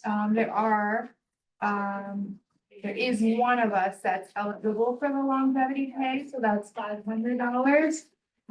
Brian is not just yet, eligible. Neither of us are eligible for the sick leave buyback yet. However, we are both eligible for the sick incentive, so that's $600 to include the both of us. In-state travel is $300, so we do have 5 different communities. I am really bad at using that $300 up because I just use my personal vehicle, but that is what is allotted for any gas and travel pay, since some meetings are mandatory for us throughout the Commonwealth. Dues and memberships, we're asking for $2,665. That includes memberships to some state organizations. MBSOA is a hub that we fall under. The hub helps create a lot of the laws that the state follows, or any changes to the law. So we like to keep in tabs with that organization. They're a good resource for us. And it's made up of a lot of other VSOs, just like myself, throughout the entire state. Regarding veterans benefits, so the first subcategory of veterans benefits is ordinary benefits, and we asked for $135,000. That's been the same amount that we ask for regularly. All of the state benefits tend to stay the same year after year because we don't know what the unexpected is. Some years may be better than others, and if you were to compare this to numbers to COVID or closer to the recession, they would definitely be on the higher end. But for right now, we're keeping everything the same. Veterans benefits staying at $135,000. Medical reimbursement is $135,000 as well. Burial benefits, we're keeping at $10,000. That would essentially cover the cost of 2.5 full veterans funerals. And we say 2.5 because the max allowable reimbursement for a veteran is $4,000. So that equates to 2 full burials if needed. And then if the need arises for our family that cannot, that's where the difference comes in there. And then fuel assistance, we are also keeping at $60,000. Again, all of these numbers may fluctuate year to year, and that is why we keep them the same. All of those benefits are reimbursable by the state at 75% in cherry sheets to our local government. So the city of Gloucester does get reimbursed 75% of what we use up of these benefits. And then the final line here, the other expenses, that covers a variety of things. The majority of that lump sum will cover the mandatory cemetery flags that we have to place at all veterans' grave sites. There's just over 6,000 flags throughout the entire city of Gloucester. We always round up and order 7,000 flags. Out of courtesy, if anybody needs flags, if anyone breaks any flags. And again, 75% of that amount that we use up is reimbursed back to the city of Gloucester by the state. But that is a state guideline and a state regulation that we have to oblige by. And then the remaining balance of that full amount that we're asking of 20,000 also covers all of the city flag poles, the larger 6x10 American flags that you see at all of the memorials, the POW flags, that all comes out of our expenses. They are very expensive, so this number typically allots for about 2 to 3 flags per year per flag pole that we are responsible for. DPW does replace some of them, but we typically handle at least 3 changes per year. And sometimes we go over that, but it is what it is, and we figure out the difference elsewhere. $1,000 is always set aside for any maintenance or repairs needed for any of the city squares or memorials or anything like that. We haven't had to replace the city square in a couple years, so that's great because they are pretty hefty in price, but that money is typically kept there for that. And then $2,000 are typically held aside for any promotional and advertisements. When you come in and you sit with us and you work on a claim, I tend to send you home with a cheat sheet of everything that we just discussed regarding your claim, but we also include pens, notepads. It's silly things just to remind everyone who we are. Our phone numbers are imprinted on everything, so they can never say, I didn't know how to contact you, because we write it on everything, literally. And then it also covers if we have a funeral or something like that where we need to purchase flowers or something like that for the funeral because they have no relatives or loved ones, we do so. So the total amount we are asking for is just over $500,000, so $515,914. Thank you very much. Well, Councilors, questions? Councilor Gross. The reimbursement.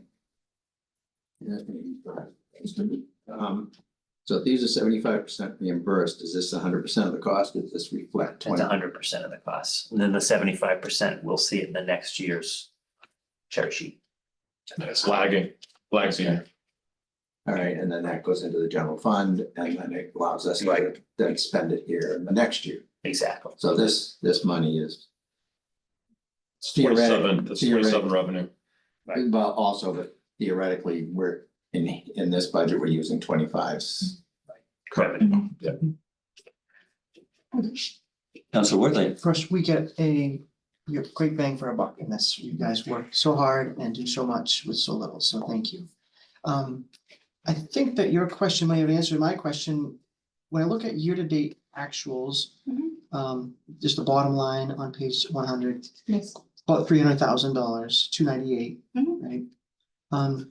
Does that mean because so much reimbursed, we don't reflect the expenses here, or that you're gonna spend 40% of your budget in the next 2 months? So my assumption is this is how much we have spent to date, but some of the stuff has not yet been calculated. For example, May's benefits have already been entered, but that might not be included in here. And some of these other expenses, so this other expense line, most of my expenses happen this month. All of the flags, Memorial Day, all of that stuff, and obviously I can't pay any of these vendors until the product is received. So if you were to look at a more updated breakdown, say next month, the numbers would be slightly higher. Makes sense. Okay. I think there's about 205,000 right now in the expended column. In the current, I'm looking at units right now. 205 is not reflected here. 178. 178 versus 205. I'm not sure what those numbers relate to, 178. No, so you're looking at a total of 178,141 year to date actuals. I'm looking at the live system right now. I have about 205,000. I got it. I was looking at a different line. Okay. Thank you. Councilor Gomez. So So I've got two questions. The first is, thank you, by the way. In terms of, how the other municipalities share your costs, can you explain that a little bit? So in terms of the actual veterans benefits, that is strictly for the city of Gloucester. So Okay. that only serves the veterans of the Gloucester community. The other communities do, and maybe Kenny and Connor can attest to this a little bit more than I can. They do pay a stipend or an agreement into our community, and essentially that would go towards our salaries or other expenses needed. So there's an intermunicipal agreement with the participating communities, which. Does goes that to general. pause a year like the other reimbursements from the Nope, state? it's or- current year, so they pay Okay. quarterly, it's a fixed fee based on Okay. the salaries that we Okay. pay. So where would we see that in our budget? General fund. revenue. Okay, great, thank you. And the other question is just realizing that there are cuts at the federal level right now. Mhm. Are you watching the state level budget and what's happening with that now that it's in the Senate to make sure that nothing is gonna get lost as to these 75%, because maybe there's some trickle down issues that they're trying to cover for? From what we've been told and what we've been advised, veterans are not at stake. If there's anywhere to cut, it would not come from veterans first. You know, fortunately for us and unfortunately for other populations, or other entities, but as of now, in my understanding of any budgets and budget cuts at a higher level, it should not impact anything here. It may impact other groups or organizations or job titles that have been created at a higher government level to kind of help mitigate what we do at the baseline. But no, I don't see this being an issue impacting in particular our city of Gloucester. I mean, we operate 5 different communities. And it's only 2 of us. So essentially, if you think of that in terms of numbers, 2 of us manage well over 6,000 people. And their services and their needs. And if there were to be a cut, it would be impossible to cut our office back down to 1 person. I mean, is it impossible? No, it has been done before. Obviously, when Adam had stepped away, we managed to run the office single-handedly for close to a year, but is it ideal? No. And if you're ever sensing something could happen, let us know and we can do resolutions and go to bat for you. Yeah, I don't 'cause think so. You're just a rock star in everything that you do for our Thanks, veterans, thank so we you. appreciate it. Thank you. No, most of the work that we do is governed by the municipal government. I am obviously at the discretion of the mayor of Gloucester. And so long as I am meeting the needs of the veterans and their families in our community, I don't see there being an issue. Maybe if someone bigger and better steps up, who has a lot more to bring to the table, sure, that's fine, I guess. Will I be salty? Probably. You're not going anywhere. But thank you. Thanks for all you do. You got it. Appreciate it. Councilor Benson? Thank you. And when you're talking about like the cuts, you're talking more around like. There could be cuts to benefits that would affect how you're servicing, like with the VA cuts, that's gonna hurt the population. Is that what you were kind of talking to? Yes and no. So if there were any cuts, they're more for individual positions as opposed to benefits themselves. Okay. Even at a federal level, we've been promised that no benefits will be cut. There are certain positions that are being cut or not filled to make up some of that difference, but benefits themselves are not going anywhere. If nothing else, benefits are changing and improving. What is hurting us, however, is because some of these positions are being cut or not being filled or filled as quickly as possible.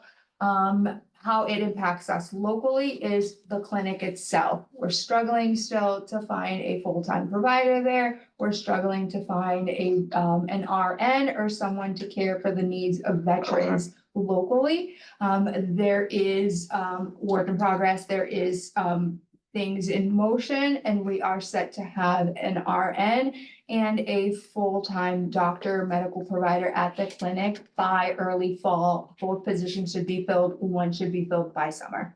At the VA clinic here? At the VA clinic here in Gloucester. That's how those cuts are impacting us directly. Okay, But there is an immediate need, an urgent need here in Gloucester, so we have priority on filling a lot of those positions. and when you're talking, so just if I may, you're talking about like. The VA and the position, you're talking about the positions more than actually the benefits. But with that, and this is an opportunity, is there any risk of that VA clinic closing here in Gloucester? So, when did we have, and so we recently held a town hall where we brought in the director of VA Bedford, and we had just like many of our veterans, had their own concerns. I am the very first one to start making phone calls and call the director's suite and say, what is going on? I need answers now. Yep. Because everyone knocks on our door, right? We're the person here, we're the people here. And although we are not directly affiliated with the VA, we do not work with the VA, we do not have anything to do with the VA, we are still the face. Yeah. And so essentially the blow comes to us, but they were very open and honest and hosted this town hall that was very well attended. We hit max capacity at the American Legion with so many attendees, but they did promise us they are not closing and that they are working on extending their lease. Currently, we have a lease through 2027. So that is not the current fear. All of the rumors that the facility itself may close and a larger, bigger hub would be reopened or relocated to Salem.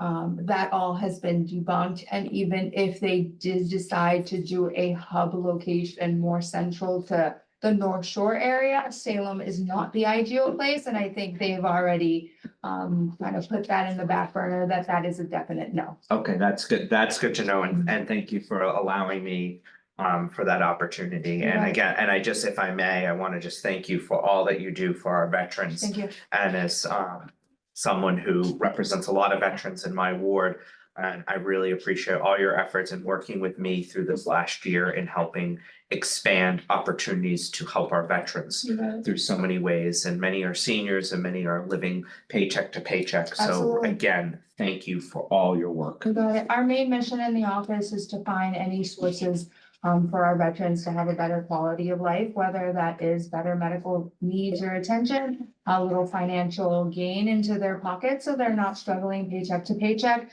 The majority of these benefits target one small population of the Gloucester demographic of veterans. But we also assist with federal benefits, which is not listed within this budget. Those are federal funds that we find for veterans. That is more a long-term solution for many of these veterans. And when you see these numbers fluctuate, it's because oftentimes we are removing many of the veterans from this program and onto the more long-term stable solution. Thank you very much for that. Council Worthley. Just one question, do you need any help in the next few weeks with flags, Memorial Day, anything like that? Yep, so I don't know if many of you follow our Facebook page, but usually we request volunteers on our Facebook page because we do tend to have a lot of followers and a lot of people who keep tabs on what we have going on. We have put out a flyer for help for the cemetery flags. I mentioned earlier, we're putting well over 6,000 flags at each of the veterans' grave sites. And it goes by a lot more efficiently with more volunteers. So yes, the next 2 Saturdays, there are cemeteries that are listed to be taken care of.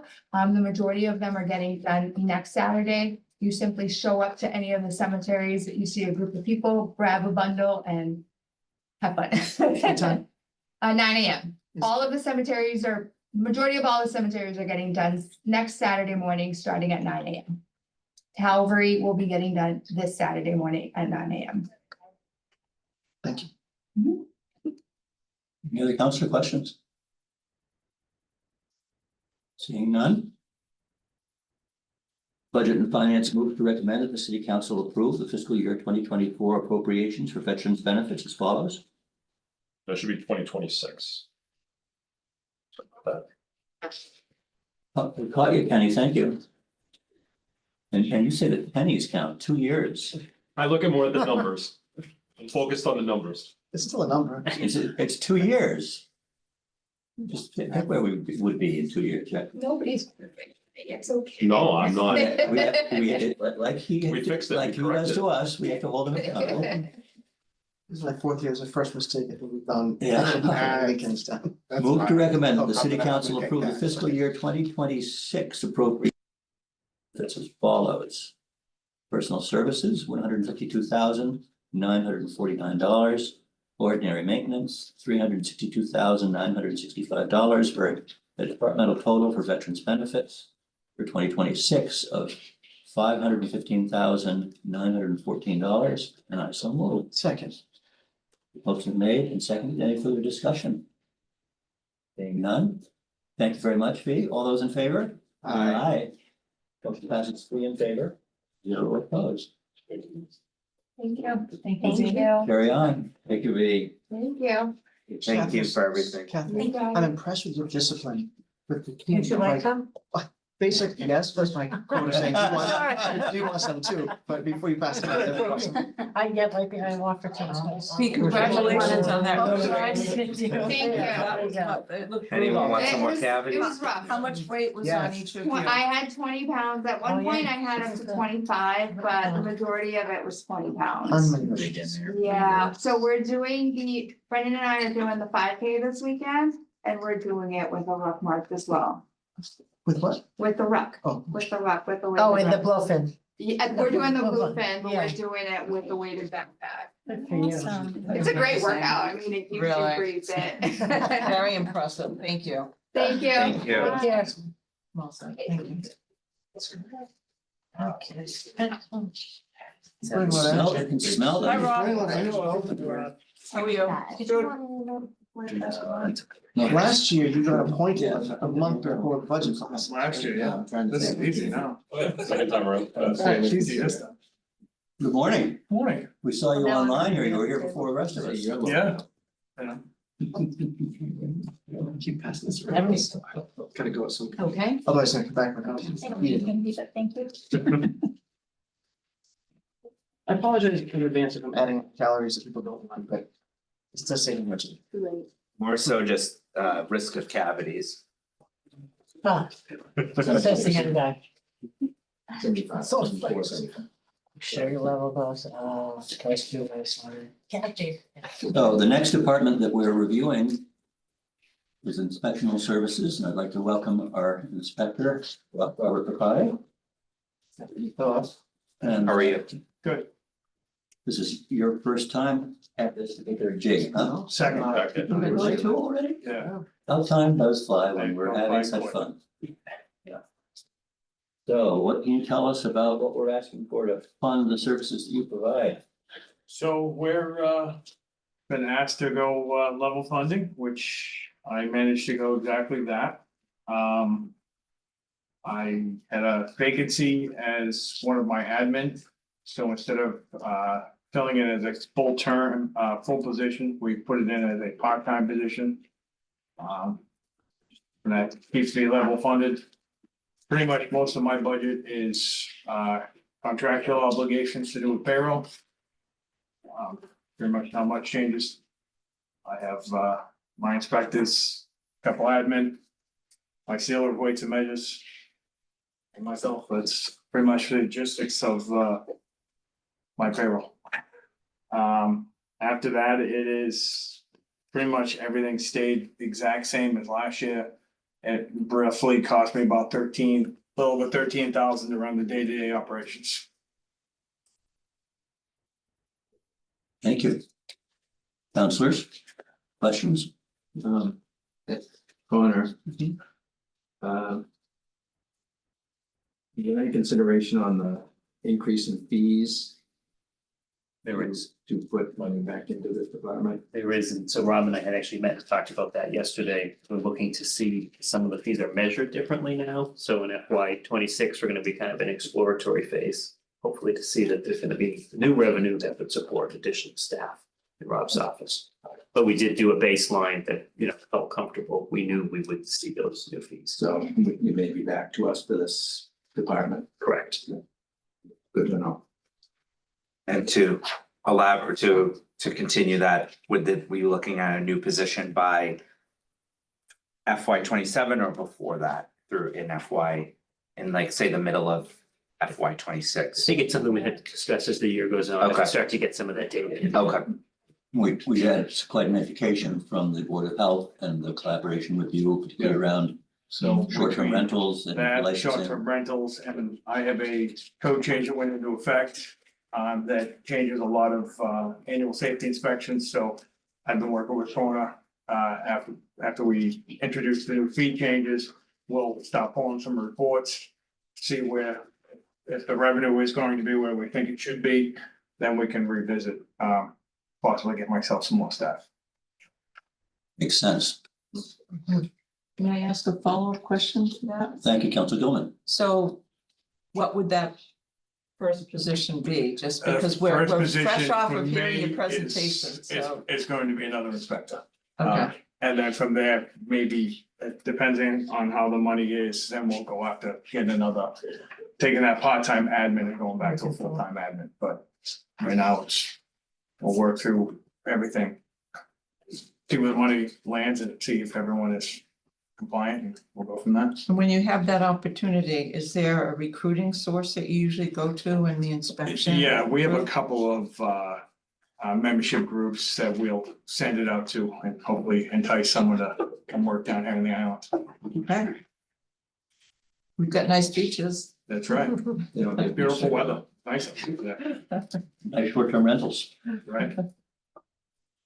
Councilor Worthley. Thank you. I would say the city clerk's office is the busiest office, but I had the opportunity.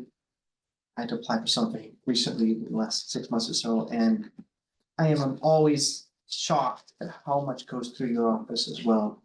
And I don't know how you do it with just the few staff you have. I know there was an effort with the short-term rental registration fee that would then create an opportunity for another staff person specifically for that. Is that what we're talking about? We'll see that revenue? That and the coming in? permit fee changes. Yeah. So the permit fee changes are a little bit more nuanced, so we're gonna have to see when they start to roll out. It's because it's different metrics and that would be hard to estimate. So the council gave you more work to do, and you don't have the money yet to hire someone, so basically you're just adding another ball to juggle. That's all. We're just juggling more balls. My staff is being very cooperative and stretching their limits. Yeah. Right now. But the state actually mandated. A lot of the stuff, yeah, a lot of the stuff besides just a short-term registry, but what we call 110, it's an annual safety inspection. There's about a page and a half that has been implemented that is a state requirement. So we're just gonna start This notifying. year, right? Yeah, start notifying all the businesses that are required to hit and we'll go from there. One at a time. Right? That's it. Last question for me. You have a zoning enforcement officer. Can you tell me what they do and how public sort of integrates with that, or if the public integrates with, like, So. my neighbor's building something, they shouldn't, like, how does that, that's not true So for me, it- but just. It's part of his job. He's also a building inspector. It's also part of my job as well as the assistant building commissioner. It's just not attached to our titles. So basically the zoning ordinance plus the Mass General Law 40, which is a zoning law, we're required to enforce across the city of Gloucester. So we deal with complaints, we deal with all the zoning applications that come in. The biggest push and thing we've had to deal with is the new floodplain overlay district. Yep. We're gonna be getting ready for the 3A. As that rolls out here in the next couple of weeks. So these are all the things that the three of us actually deal with. It just happens to be part of his title. He gets more of the complaints. It's basically what happens. He gets more of the complaints that roll into my office. They go more to him. When you say you're getting ready for the 3A, you mean people who may be converting their homes from 1 to 3 or 2 to 3? Yes, because it's a zoning, it's in the zoning ordinance, so it'll be something that we'll have to implement and enforce and deal with. Most of it's gonna be whether they need to go to the zoning board or can do it just by right. It's really just on deal with applications. You Yeah. expect to see an uptick. and the phone calls and people asking the questions, so. Back to the zoning enforcement thing, so if someone, my neighbor, I'm making this up, my neighbor builds 41 feet and they wants to build 40 feet. On the corner of Washington, Atlantic Road and High Popples. Right, that has happened, hasn't it? Underway. Right, so then a neighbor or someone, a resident calls your office. Calls, we ask that if they do call, all we do is we ask it, that they put it in writing. So we have a paper trail and then we'll go out and investigate. And see if it really is a zoning issue or if it's something else. I mean, do you have state or local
Second. Made and seconded. Are there any further discussion? All those in favor? Aye. Any opposed? Motion passes 3 in favor. We will vote right along. Thank you, Robert. You're welcome. Thank you so much. Thanks, Robin. Yeah, I'm actually Jenny's number. Jenny Bennett. I do. We also nice. Thank you. It was all consolidated. Okay. The You know, with the ZBA separate It item. used to be separate Okay. department and then I, ZBA was part of his presentation. yeah, Brian. so it was all You're the rest. consolidated into Cool. one department. All right, so we're ahead of time now. Yeah, Let me 11:30 at the library. Is that true? Yes. Right. Cool, what are we gonna do for the next half hour? Tony and I are both. Well, I moving. can I'm gonna call Jenny, see if she can come out. Hi, Jenny. How are you? Oh, you did. Why should have one, two? Why should have one piece of candy? There you go. Opens up. You have that down. No, there. you're fine. Like, for example. So like over Oh, here, I'm fine, thank in you. the motion, just to know, like, in the national law, the budget, it does say personal The services. last budget. And here it says personnel, because we used to, in the motion, we used to say personnel, Yeah. and then I changed it, but then sometimes the accountants, they get. Yeah. So I was just looking, like, I was actually looking at, because I figured maybe you were using some of like the North Andover model. Yeah. That's funny, but I don't know if you know, have you met the finance director there? Have you met the new one? Danny, right? Yeah, I know Denny very well. Yeah. Because I looked, he doesn't use that, so I didn't know if that was something that from No, just the way I GFOA. built Like it. it's like sticky. Do you mind like We can next change it to year? personal services. No, Only yeah. because I didn't know if it was a GFOA thing. If it's a GFOA thing, I get it, I understand, because then I can say that's the It's the answer. way I set up the template. Okay. So I can If change. you it. don't mind, only because it confuses the council. Yep. Because it took me like years to get Yeah. to change. Yep. No, To say that's that. easy to fix. Yeah. And again, it's not my choice if Right, they, so. national law changes it. Yes. I'm fine with it too. Right, I right, right. No, that's I forget easy. what section of the law it is, but it Yeah. does say personal services. Yep, no, that's easy to change. Just so we're consistent. Right, oh, yeah. I don't want to tell them one thing, you're telling them something. Exactly. Just in general code, just Just so we're on the same page. Yeah, it'd be nice again. So this is. As long as you don't turn on the AC, because I remember last year I was sitting here, Each individual I item can't, will be. I can't. You can. No, I have to Well, see. you know, Maybe later, in afternoon. I bought these Well, if my yesterday. daughter was here, she'd I be bought these like, last night, but I could be like, these are left over from Halloween, right? I can say that, people like, oh, I don't know about one.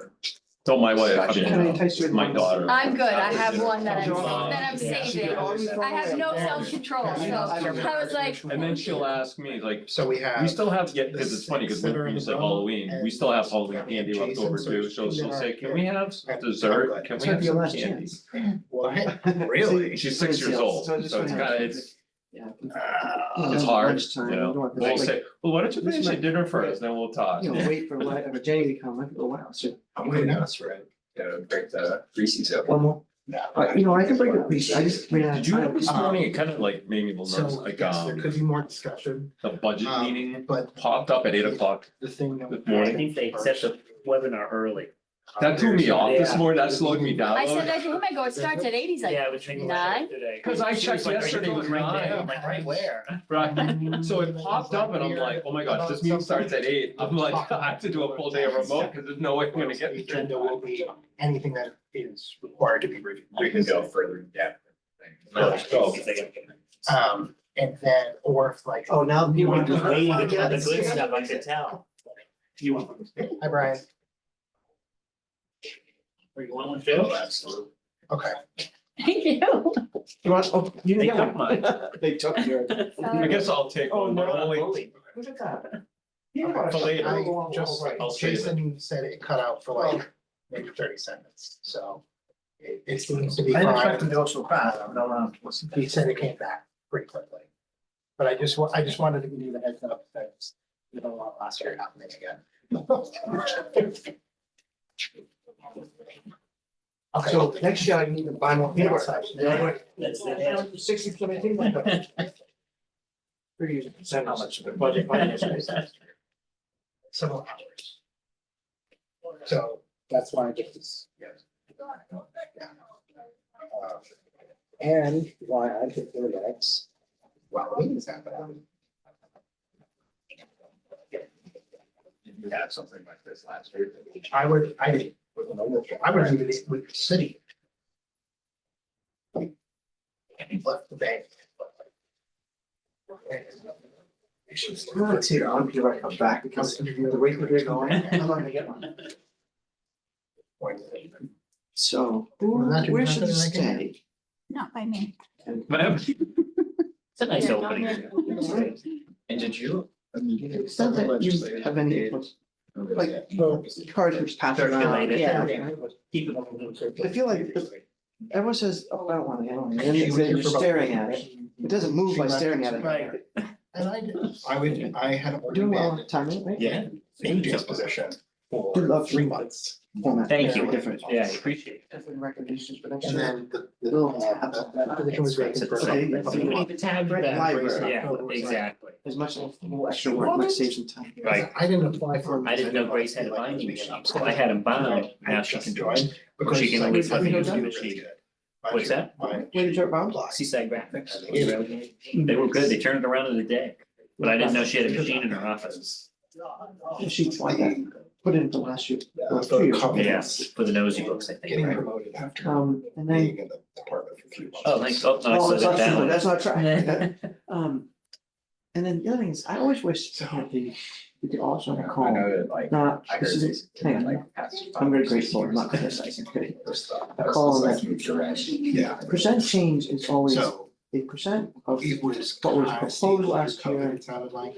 and what we're proposing this year. Danielle came in just before It COVID. doesn't reflect percentage of Sherry actual. came in. Right, And the problem no, is, it's we- cool. Thinking. No one wants this. No, I'm just trying to pick I up. do the same thing. And you're like, no, Marie's been there Yeah, for. Yeah, because you don't have the actual number at this Right. point. And Karen came But like, in a in, perfect I world, think.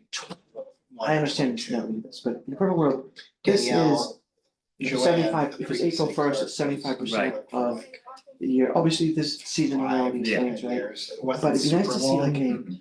and I'm sure, so I'm Grace not was assistant technically, city clerk. like, Yeah. I can see it and Joanne understand, I don't know how retired to make last the year. number to create that, but it'd be great if there's like Grace a. moved up. um, Danielle moved from my Annuals. record Yeah, specialist and annualized is sort of like a, into Grace's um, position. the mayor's proposal I got is hired what for percentage Danielle's of the position. Sherry. left. projected I was actual, Sherry. I guess that's how I Right. would see it. Units can do that, it's just, it's a little clunky in some, so there'd be another one where it's a good metric, but not one we could follow in every case, you know? Right, like beach revenue is gonna say, we're way down. Yeah, because we it's have gonna no look like beach it's a days. huge, yeah, Or actually way up, because July and August is part of the current. we get the bulk of it. So there's those little nuances and things we have to just navigate. Yeah, but it wouldn't happen in every department, I just, Right, ones like, you know, Rob's, it'd be pretty straightforward. yeah, it could also, in a round way, compel, I know that Kenny's always pushing, like, we're on this time of year. Get your, not the invoices, the POs in now so we can get them We paid. get, It might be like, hey, we wanna show that this is a real expense as now, maybe get through. right. Anyway, not to add more to you. No. Big. Catherine, I'm in my 4th year from budget and finance, and I feel like I have a little bit of clue now. I mean, that, like, I voted on things I didn't know, but it takes a while to, you gotta go through. it. Connor's a really good source of information. Yeah, absolutely. We did a little boot camp, got a 2-hour overview. Yeah, but Right. it's also like drinking from a fire hose, like how much can you actually absorb, take in, you know, with all that information all at once? I don't know, she had a great Fire teacher. department, police, I have a good teacher. Fire department, police department, sewer treatment plan. I'm like, huh, I'm gonna go learn about a sewer treatment plan. Yeah, there's a lot going on right now. You really walked into like the middle of everything, right? But I mean, there's no good time. Bill to gave me start. good advice. He was like, everybody knows their jobs. Mhm. They know what they're doing. Just rely on them. It's good. And that is what I will do.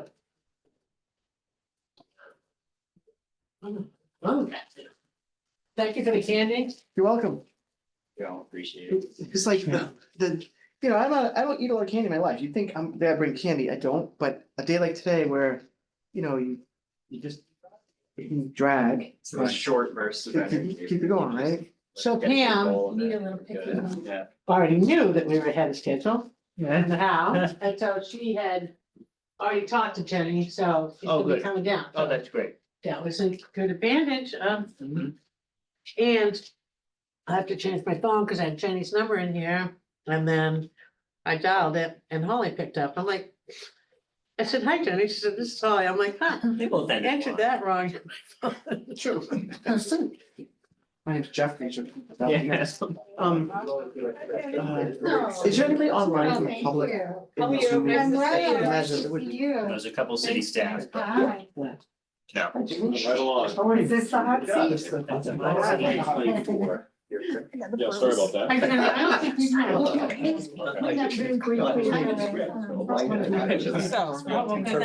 Oh, God. So many cabins. Yeah, I saw that this morning. I like the little. He didn't come out against it as it being like. Yep. That's okay. Oh, really? Space is limited, Very weird. just like at City Hall. I took my Excedrin migraine earlier. No, is that- I'm Tylenol to add I to took my the. Sumatriptan. To the ball. I took my big one. Anybody? This is all about it. Yeah. No, it's From America, So library, what page? 102. Department 610. That's helpful. Okay. Yes, Department 610. You know, there's every department, by Just- memory. My sleep, yes. Oh, great. We don't know. And the general ledger note. 102. So Jenny, you typically show slides. I Are you do. still doing that? I've always been impressed. I with do. your- I already complimented her on that, yes. Do you have slides and? Never started Just a that. second take. So I'd like to introduce Jenny Benedict, the Sawyer Free Library. 2025? Tony will be coming back, yes, it's got to pay some fresh air. Good spot. It was. Jenny, the floor is yours. Thank you, and good morning. I thought we were gonna hold this meeting in the new library. Next year. Maybe next year. There we go. I'll have The that. preservation system. Uh-huh, yeah. Well, I'm just bringing up my presentation. I appreciate the opportunity this morning to present the library's FY 2026 proposed budget. Thank you. And I need to mute before I get online, otherwise I'm going to squeal speakers. Okay. 103. I think.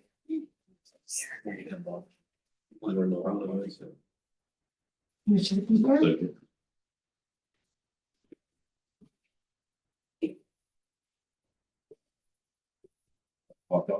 Yeah, It's got a little. on this side. On your right, Yeah, yeah. you turn it. Quarter. That's okay. My Yes, screwdriver. need a screwdriver? We'll take a turn. Are you looking for close? Yeah. iPhone chargers charge our Chromebooks too. Yeah. My son. USB-C. Ooh, that's- I don't. Showed you that. Oh, you will. Might, Kathy. Do I do this? Let's take the. You should be able to do staff, is this a city? Yeah. Yeah, you click on staff, it should be. So That's what it brought. Oh, I I need to just use your. Yeah, I don't- Do you know the password? Okay. Unless my. That works too. Thank you. She went to school. I think Lines should be, are you controlling the Zoom? I am controlling. So Lines might be able to bring you in as a panelist without you She having has, to she has go. panelists. She just needs to be on. I just need to be on the internet. Yeah. Let me try guest. Yeah, try Yeah, it. yes, Mike. Yes. Or no, No. Library's on a different but network. it should be if it's a different network. Oh, okay, got it. Yeah. That's what that. Get on my hotspot or something like that. Nice. Be able to get on his Yeah, gas. so there's Wi-Fi here, right? Yeah, I got on his gas. See you. Tried. What am I connected to? City of Gloucester staff. No, guest, I'm on. It's thinking. you are. Yeah. Because your IT set you up. But Contact IT. I can't on my In the future, because you should be able to send it on. MacBook. but- And it's automatically. Whenever I come. Would you like me to call Brian? Well, the other option is I could just send my slides to somebody who Yeah. who could pop them up. Yep. But you probably need internet though to do that. Yeah. Still gonna have to sing it. Okay, computers, if you're gonna. Here. How about, I can put it on my spot, I have a city hotspot. Okay. We're still ahead of schedule, so no hurry.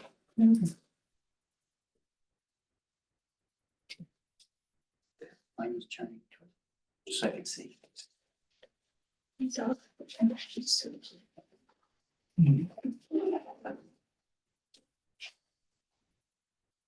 so who's watching the Celtics game tonight? Anybody? I am. Even if it's I'll gonna be watch it. sad. It'd be painful. But I will scream for you because I'm just going to the game. You Oh, are- nice. And I'm very excited about it. So I haven't got my basketball this year. I have a baseball game tonight. Coaching? Coach Kenny, yeah, Just kidding. that's what they call me. I've got drama club thing at O'Malley for my daughter and then Mhm. something to say with my son today. Same time. My son has. The other kid, Happens. pitch on Wednesdays are. O'Malley. He pitched too much over the weekend. So yeah, I have to upgrade my son to pitch tonight because the kid who normally pitches on Wednesday, his arm is tired from pitching over the weekend. Well, how old? 10 years old, Yeah. and my son's 9, so he doesn't pitch on the weekend. He plays basketball on the weekend. Different muscles. Yes, different muscles. His legs probably hurt. You need your legs to pitch though, too. So if I can get 2 innings out of him, that'd be great. So if you're the other team, you're gonna say, take a couple pitches, just to wear them down a little faster. Hopefully not. Throw strikes.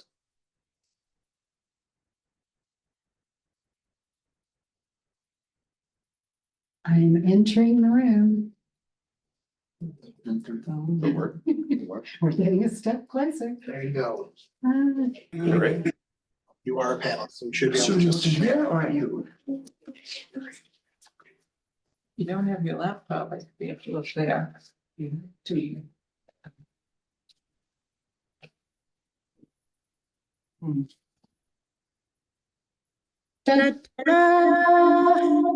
Oh, sorry.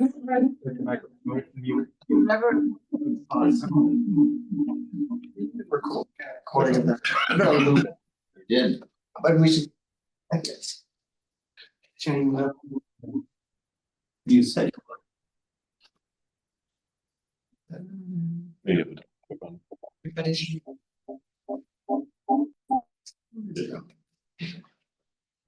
You muted? Yep. Cool. Okay. Jenny, before you launch into your presentation, would you just give us a quick update? I was gonna save it for the end, but I know you wanted it at the beginning. Whichever works for you.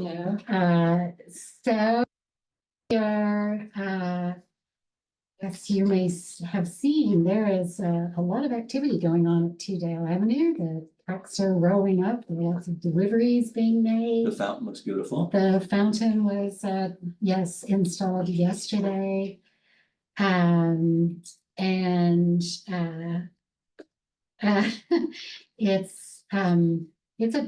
it's a beehive of activity over there. We're hoping to announce a date very soon. The construction team is working very hard to finish up the last of their punch list items and the walkthroughs and the sort of sign-offs that we need to get to be able to be in the building. And we've started over at 21 Main. We have a plan for how that transition is going to take place. So We ask for everyone's patience while we bring back 70,000 items in our collection. I know some people have said, are we having any books in this? new Recording in building?" progress. Apologize. So we're bringing back the collections, installing new technology, and getting our staff, relocated into their offices, and also getting all the furnishings in place. So yeah, it's all happening, and we invite everyone to save the date for the weekend of September 4th, 5th, and 6th. That's when we are planning our grand opening. So Friday afternoon on September 5th at 3:30. That's when we will have our big ribbon cutting. And then on the Saturday, the 6th, we're planning to have an open house. And certainly everyone's invited to that, and we'll have things going on all throughout the library. There'll be lots of fun for all ages. Hats off to you. Thank you. It's That's really Labor Day. very, very thrilling. That's Labor Day weekend? No, it's No, it's the one after. Yeah, just check that. Okay. Yeah, Lot going on. yeah, so. Labor Day is the 1st of September. Jenny, I'm sure you have professionals that you can hire to move books, and you wouldn't want maybe volunteers to handle, archive, things that are brittle or things like that. Is there some rule that you want some volunteers to help with moving material back? I would say with volunteers, we do intend, once we open to the public, to revive our volunteer program, and certainly welcome people to put forward expressions of interest. While we are in the transition mode, we will actually only have an occupancy for staff. And that's safety considerations. So during that period, we appreciate everyone's, we've heard from lots of people who are willing to pitch in. But we will start our volunteer program once we actually. So you need help moving stuff back. You've got that covered. Yes, thank you. Thank you. Good luck. Thank you. Okay, so I'll be providing an overview of the library's fiscal year 26 budget proposal, followed by a comparative analysis of the 25 and 26 personnel and ordinary maintenance budgets. Happy to take questions along the way, and also we'll leave a bit of time at the end. I have no question, but just for visual standpoint, could you do it in a slideshow? It's, I think it would just be easier for viewing.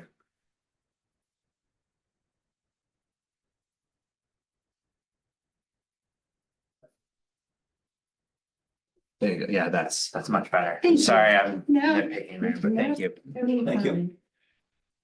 So the library's total fiscal year 26 budget proposal is for $1,349,285. Sorry, $1,349,285. This budget has been prepared based on the following: direction from the mayor and CAO to prepare a level funded budget, maintaining our current staff complement under the terms of SBB collective bargaining agreement. And that is 15 of our 17 employees are in this union. The books and materials budget has been adjusted to meet the materials expenditure requirement for state aid certification under the Massachusetts Board of Library Commissioners. And then our Noble membership fees for 26 reflect the budget approved by the Noble members last October. So we have three primary components to the library's budget, and those are highlighted in green. Personnel costs of just over 1.12 million for salaries, wages, and staff benefits. That's 84% of our budget. Books and materials at just over 174,000. That's 13% of our budget. And dues and memberships are just a little over 46,000, and that's 3% of our total budget. I'd like to acknowledge that the city also covers a little over 300,000 of library expenses that fall within other city department budgets. So that includes the city portion of staff benefits, and then through DPW services that include custodial, utilities, and building maintenance related to elevators, security, and fire alarms and boilers. Although that was true in 24, but we have now I no longer have boilers in the building, so that maintenance will no longer be this. You. Yes, and thank you to everyone that supported our that transition to no longer have boilers in our building. In 24, the Gloucester Lyceum and Sawyer Free Library Corporation contributed just over $467,000 to the library's operation. That's 22% of our total budget. Those expenses fluctuate from year to year depending on the priorities of the committees. In terms of public services, the corporation supports programming, public technology equipment, and collection supplies. And they also support library staff with technology equipment and applications, staff development, and office supplies. So I'm going to move on to our budget framework. Year over year, our total personnel budget is an increase of 0.67%. We have offset our salary increases with decreases in wages for part-time substitute staff and adjustments to staff benefits. So for FY26, we have some staff who are now eligible for longevity, which results in a modest increase. Then we do not expect to have payouts related to sick leave buyback, retirement, sick buyback, for accumulated sick time, because we don't anticipate having retiring employees next year. And then based on historical actuals, we expect a lower amount for sick incentives. The staff complement at Sawyer Free Library is 17 full-time positions, and I'm sure you have been hearing from every department about where they have absorbed cuts to meet the mayor's target budget. For the library, this is a reduction of wages for substitute staff from 40 hours a pay period to 8. And we're very grateful to the mayor and Connor, who did find $5,000 in wages so that we wouldn't start the year at close to zero.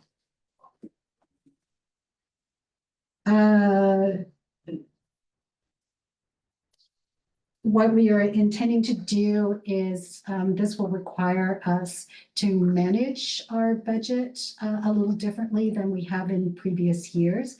It's fairly typical that at the end of the year, we will underspend our salary line because of vacancies during the year. So we would be managing those vacancy dollars then to backfill with some substitute hours. We have had 4 transitions this year in our staff complement. 2 people retired, 1 moved to another position in the city, and 1 moved to another field of work. And we hired a children's librarian, a technical services librarian, and 2 library assistants. And we currently have no vacancies. So any questions about personnel before I move on to ordinary things? Seeing none. The library's ordinance maintenance budget consists of 2 components. It's books and materials and dues and memberships. And year over year, this is a percentage change, is a decrease of 0.58%. Books and materials are constructed based on a formula that's set by the Massachusetts Board of Library Commissioners for state aid certification. And that's used as a basis for distributing annual grants. So we want to remain compliant with that. And then dues and memberships is for the library's annual membership fees to Noble, the North of Boston Library Exchange, and fees have increased 3% year over year. The Noble is an automated resource sharing network of 25 area libraries. And we estimate that the value of the services that we receive by being in this consortium is approximately almost $400,000 if we were to go out and purchase each of these individually. So part of what we purchased through Noble is our enterprise software system for materials management, borrow records, and the circulation of our materials. The network also facilitates resource sharing between libraries and consortial purchasing of online resources. So Gloucester residents may borrow materials from any of the other Noble libraries. We also, through the consortium, have access to downloadable ebooks, about 78,000 titles. Downloadable audiobooks, about 34,000 of those, and an ever-growing collection of newspapers and magazines. EBSCO database subscriptions, there are about 4,000 full-text titles, and that has full-text finder, so if you're searching for a particular topic, you don't have to, do the whole search through the database. You can actually put that those words in and get results retrieved. And those cover everything from business source premier to a newspaper source, health source, consumer health, and ERIC, Medline, and Academic Search are just some of those databases. We also do have access to Consumer Reports, which is one of our more popular search resources. We also have a digital heritage site where we store digitized items related to the history of the library and our community. Photographs, postcards, and documents can all be searched and accessed through that site. So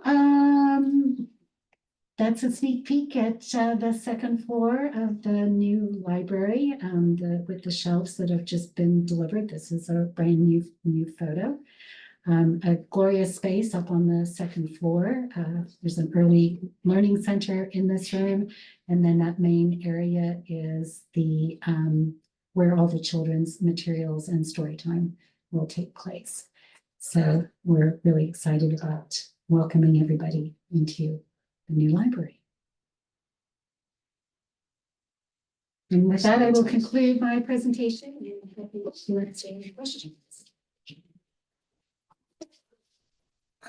Councilor Gilman and then Councilor Worley. Thank you.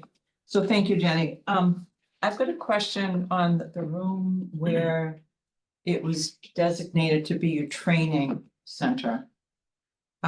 For people that want to become more technically savvy. Can you elaborate a little bit on how that will fit in what type of a priority would be given? Because I've had numerous conversations with people that are just looking to understand computers more and how to navigate, and they're really looking forward to this. So Yes, yeah. So we're opening a new digital learning lab on the ground floor of the building.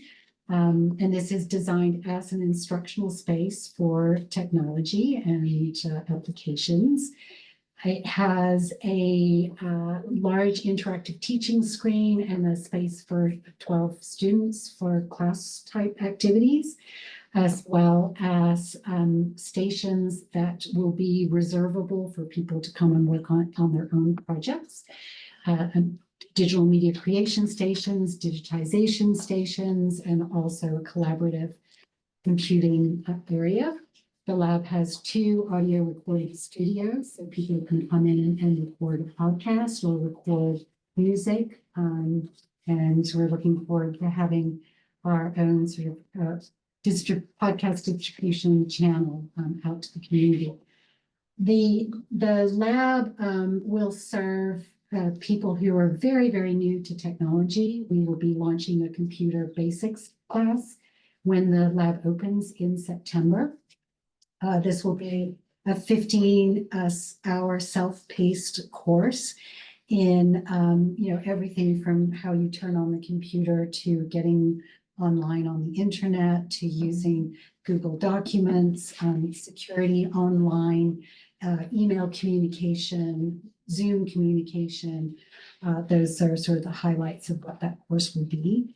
The course will be it'll be available as a structured, mentored type of class, and also just as a self-paced class that people can do the modules on their own time. At the other end of the scale, we will do orientations for people who are ready to just bring in their projects and work on them. So they'll have orientations on the equipment and then be able to come in and use the space in. Great. I just asked if you could make sure that the Council on Aging, Lisa Absolutely. Sinagra is totally aware of that, because some of those people Yes. have asked her, and it would be great to Yeah. just show that partnership. I know you Yes. work really well with her, so. Yeah. That'd be great. Thank you. Yeah. Sounds great. Councilor Worthley. Thank you. I know today's really on your operating budget. I do want to ask the question, there was, the last time we did a tour, you said that there was I heard you say that there was a grant that was at risk. I think it was dependent on the 3A vote. I'm not sure if that's still at risk or where that stands. You could just give us a quick update on that. Sure. So our major grant for this project comes from the Massachusetts Board of Library Commissioners, their construction grant program. The total award is just a little over $10 million, and it's structured in 6 payments and a green incentive. So when the 3A vote was in question, what we found was that 5 of those payments were under contract.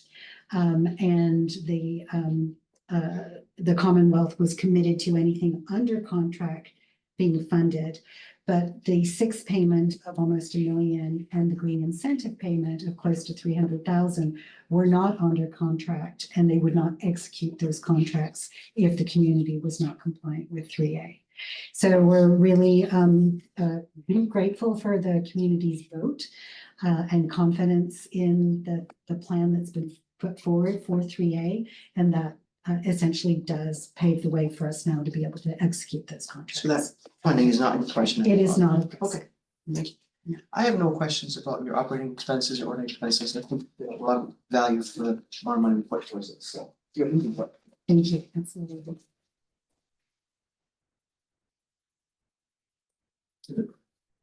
Councilor Gross? No. Councilor Benson? No, Councilor Price? yeah, I guess I do now since you asked, but do you have a Yeah, question? I just wanted to reiterate and build upon what Val said, the questions that I've gotten from the community, from the, the elders in our community, that we have such a fast-paced technical way of doing things in this world, and they have a very difficult time navigating. I deal with it in my own family, with myself as well, where everything is online, and most of, like my mother-in-law, 85 years old, she doesn't know how to do any of this. So, if something could be geared towards specifically the elderly, would be invaluable to this community. Absolutely. My mother's 95 years old, and the problem is that she does know how to do it. And we have to go behind her and pick up the mess of what she bought. Yeah. I think I'd maybe just like to add to that comment that, for many years, the expectation was that the digital divide was generational or age, and over time, that the digital divide would decrease. And the most recent Gloucester Digital Equity Planning exercise that we did really demonstrated to us that the digital divide is very layered in terms of sometimes it's economic, sometimes it's, sometimes it is the literacy with the equipment. It's many different reasons why that divide exists, and it hasn't decreased over time. I mean, it's helpful if you have, like, for myself, I have younger people that are very Yes. much involved in my life, that when I have a question, Yeah. they Yeah. sort of patiently answer it for me. Yeah. So, So we anticipate the services that we are starting in the new library that, they will be needed. Yes, for many years. That's a great way of getting them included in the new library. They feel excited about it. Awesome. So, we have had a few people in for tours, and there are people staking out their favorite spot. Any other questions? Councilor Benson? Yeah, since you spoke a little bit about the digital divide, and obviously we have a digital divide where you're just not just generational, but there's also language. When you have a lot of immigrants that are coming in and they are not understanding the language of the technology that they're using, that causes a digital divide.